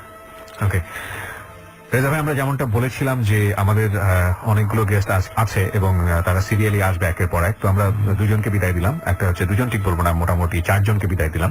একটা পুরো ফ্যামিলি চলে এসেছিল এখানে, বেবি এবং তার সন্তান সহ, মৌ এবং অ্যালিসিয়া, আর আরেকজন ছিল স্পর্শ। স্পর্শ দুজনকে বিদায় দিলাম। ওনাদেরকে বিদায় দেওয়ার পর আমরা আরো 3 জনকে পেয়েছি, তাদের সঙ্গে একটু পরিচিত হবো। আপনি আপনার নামটা একটু বলবেন, মাইক্রোফোনের কাছে এসে বলেন। আমার নাম মোহাম্মদ পিয়ারুল ইসলাম, পিয়ারুল ইসলাম, ডাক নাম? ডাক নাম বাবু, বাবু। বর্তমান বয়স কত? বয়স 38। আচ্ছা, আপনি মাইক্রোফোনটা কাছে নেন। আমার নাম আফসানা ইয়াসমিন আশা, থাকি গাজীপুরে, আসছি টঙ্গী থেকে, তুমি কলেজে জামা বাড়ি। টঙ্গী থেকে এসেছেন? জি। ওকে, বয়স কত? 18। ওকে, ফাইন। আপনার নামটা একটু বলেন। আমি রুকসানা মেহনা সানা, আসছি গাজীপুর থেকে। আমি অনার্স ফার্স্ট ইয়ার স্টুডেন্ট, বয়স 18। আপনারা দুজন কি কোনোভাবে কানেক্টেড? জি ভাই। কি যেন নাম বলছিলেন আপনার? আশা। বন্ধু আপনারা? জি ভাই। ওকে, তো আপনাদের যে ঘটনা আপনারা এখানে শেয়ার করতে এসেছেন তার সাথে আপনারা দুজন কানেক্টেড? জি ভাই। ওকে, ফাইন। উনি কি ওনার সাথে কানেক্টেড? না, উনি আলাদা এসেছেন, কিন্তু দুজনই পার্টিকুলার আলাদা ঘটনা আছে, এই দুজন ফিমেল বন্ধু।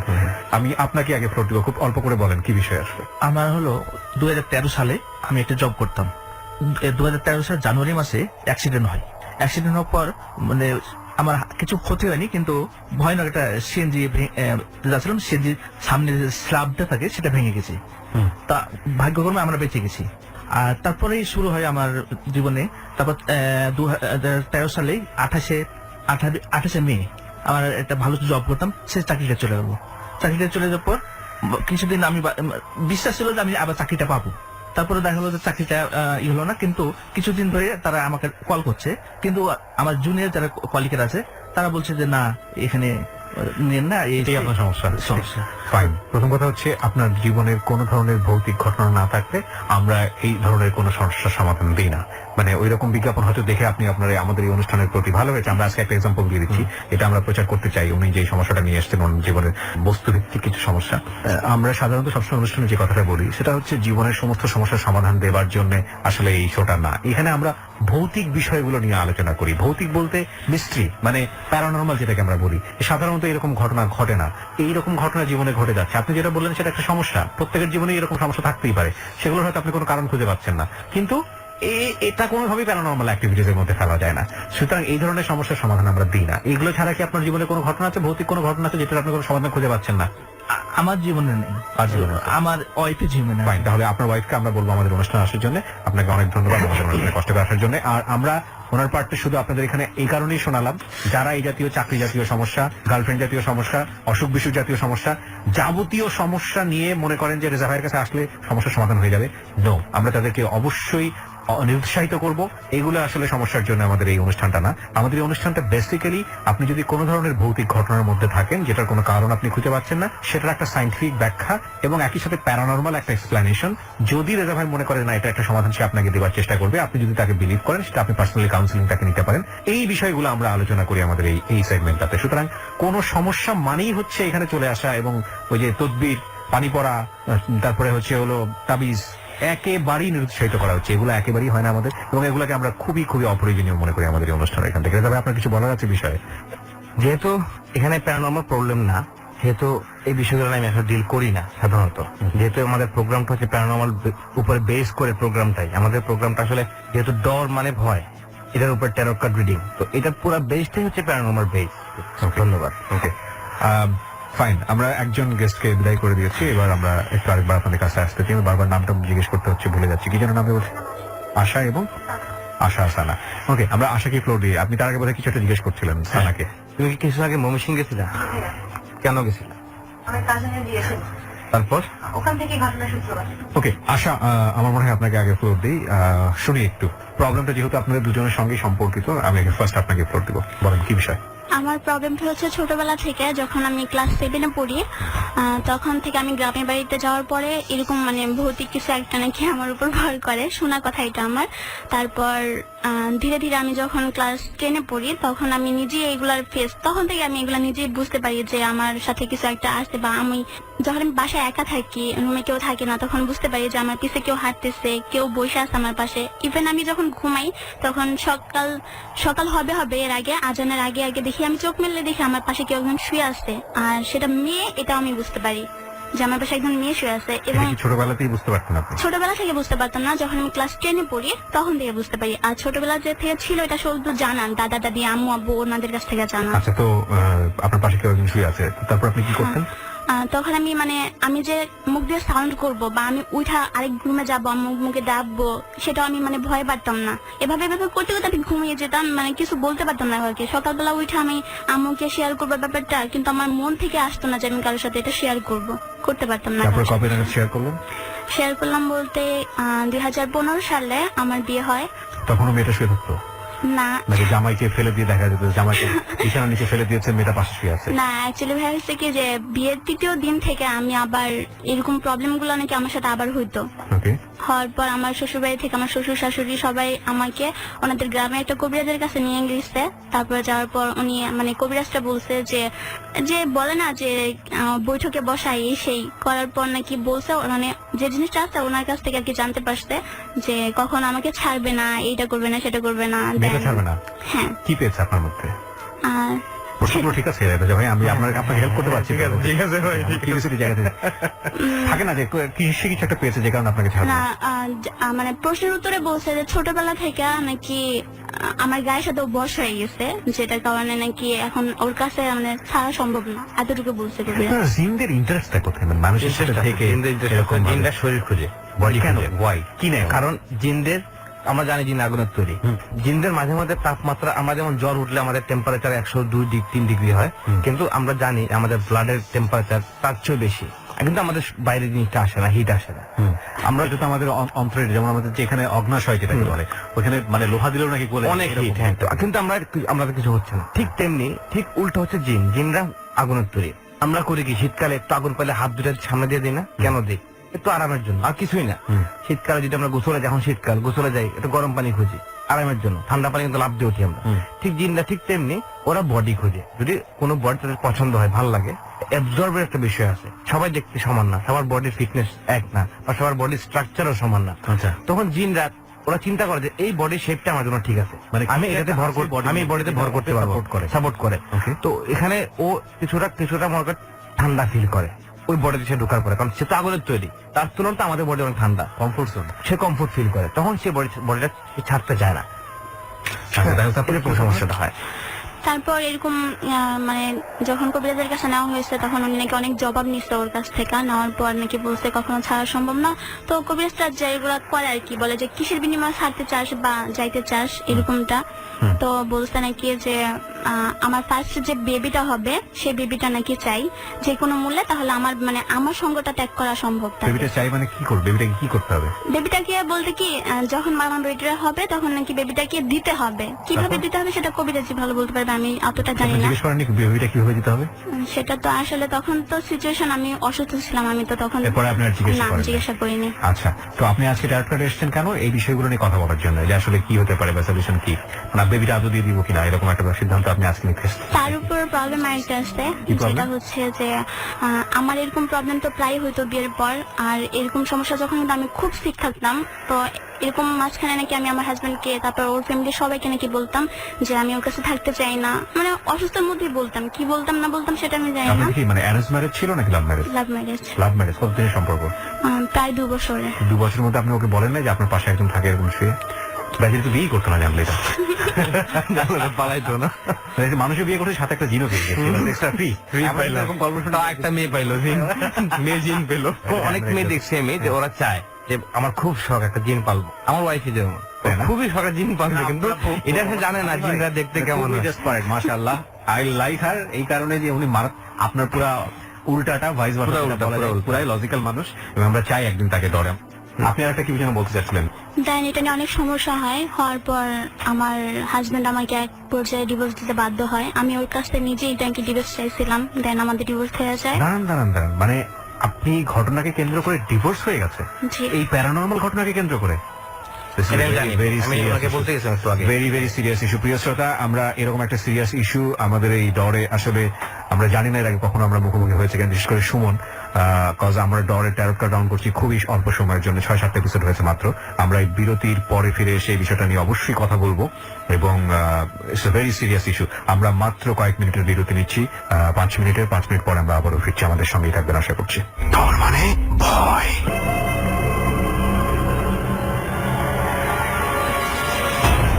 মানে ভয়।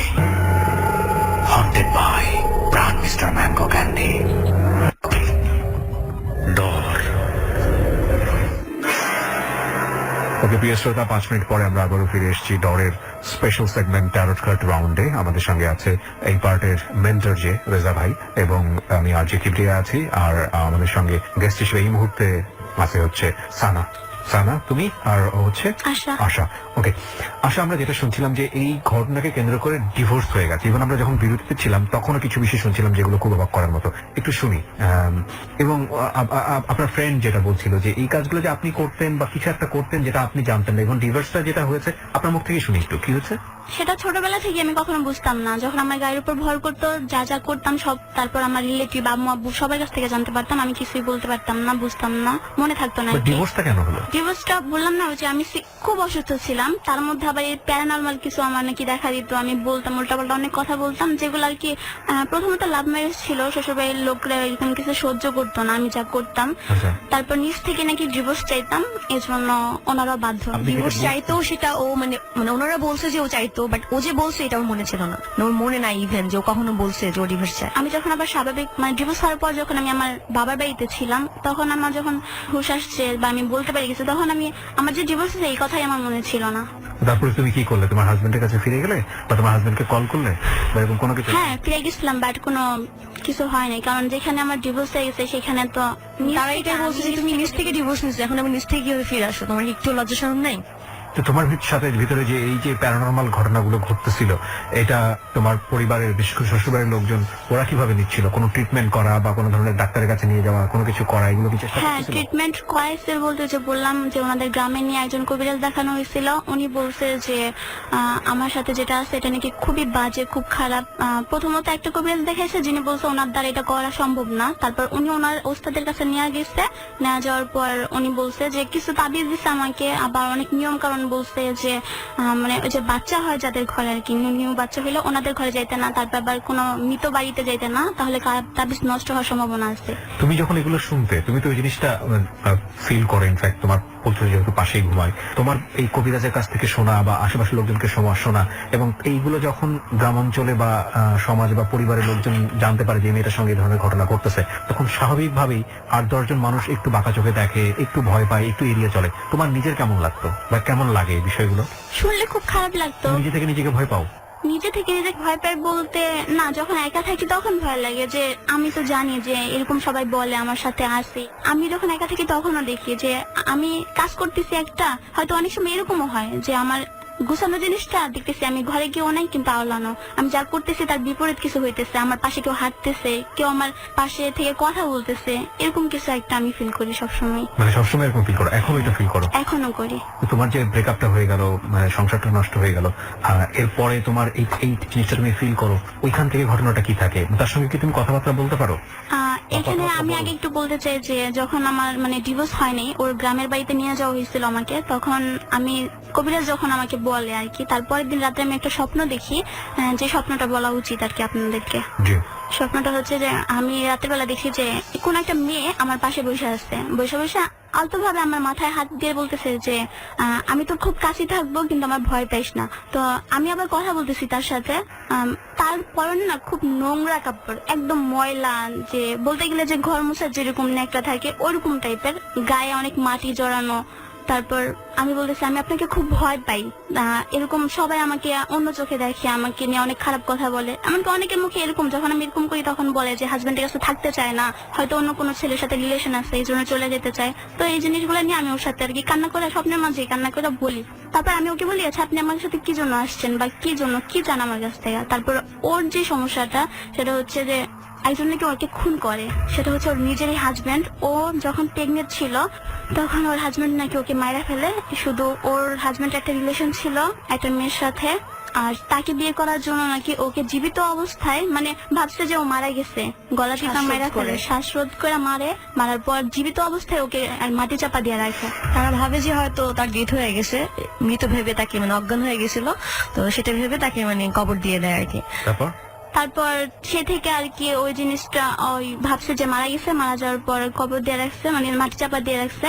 তারপর মেয়েটাকে অনেক খোঁজাখুঁজি করে কেউ পায় না, এগুলো আমি স্বপ্নে দেখি। জাস্ট ওই মেয়েটা আমাকে বলতে থাকে যে আমার কাহিনী এরকম এরকম, এইভাবে আমার হাজবেন্ড আমাকে মারে, আমি মানে ছেলেদের খুব ঘৃণা করি, এইসবই আমাকে বলে। কিন্তু প্রশ্ন হচ্ছে যে এই মেয়েটি যে এক্সিস্টেন্স ফিল করছে, এই স্বপ্নের মেয়েটিকে, সেই স্বপ্নের মেয়েটি যাকে এই ধরনের ঘটনার মধ্যে মেরে ফেলা হয়েছে, যদি পুরো ঘটনাটাই আমরা একটা যোগ খোঁজার চেষ্টা করি যে ও এই নোংরা কাপড় পরিহিত মেয়েটি যে স্বপ্নের মধ্যে আসতেছে, ও আসলে এই আশার কাছে আসলে কি চায়, এই প্রশ্নের উত্তরটা এবং একই সাথে ওর জীবনে যে দুর্ঘটনাগুলো ঘটে গেছে সেটার জন্য আপনাদের আগামী পর্ব পর্যন্ত ওয়েট করতে হবে, কারণ আমাদের হাতে সময় শেষ হয়ে গেল। প্রিয় শ্রোতা, আমরা আগামী বৃহস্পতিবার ঠিক রাত 11টায় আবারও ফিরে আসবো ডর নিয়ে, এবং ডরের স্পেশাল সেগমেন্ট যে ট্যারোট কার্ড উইথ রেজা ভাই, আমি আর জে কিবরিয়া, এবং আজকে যেখানে শেষ করছি সেই দুজন গেস্ট সহ আমরা শুরু করব ঠিক রাত 12টায়। সে পর্যন্ত আপনাদেরকে একটু অপেক্ষা করতে হবে এই পুরো সপ্তাহব্যাপী এই ঘটনা নিয়ে, এবং একই সাথে আপনাদের যদি কোনো কোয়েরি থাকে জানা শোনা এবং রেজা ভাইয়ের সঙ্গে সরাসরি কথা বলা, যোগাযোগ করার জন্য আপনারা আসতে পারেন আমাদের ফেসবুক পেজে। ফেসবুকের ঠিকানাটি হচ্ছে www.facebook.com/DARTAROT, DAARTAROT। আমি আবারও বলছি DAARTAROT, দ্যাট ইজ ডর ট্যারোট। আমরা অ্যানাউন্স করার পরে ফেসবুকে অনেক ফেক পেজ তৈরি হয়ে গেছে ট্যারোট কার্ড নিয়ে, ডর নিয়ে। প্লিজ ওগুলোতে লাইক দেবেন না, যেটা বললাম শিখ খুঁজে বের করে আপনারা ডর ট্যারোট নামে পাবেন। ওখানে রেজা ভাই প্রতি সপ্তাহে বিভিন্ন পোস্ট দিচ্ছেন, ওগুলোর সঙ্গে আপনারা কানেক্ট থাকতে পারেন। আমরা ফিরে আসবো ঠিক আগামী বৃহস্পতিবার রাত 11টায়। অনেক ভালো থাকুন, নিরাপদে থাকুন, সবসময় শুভকামনা। ডর মানে ভয়।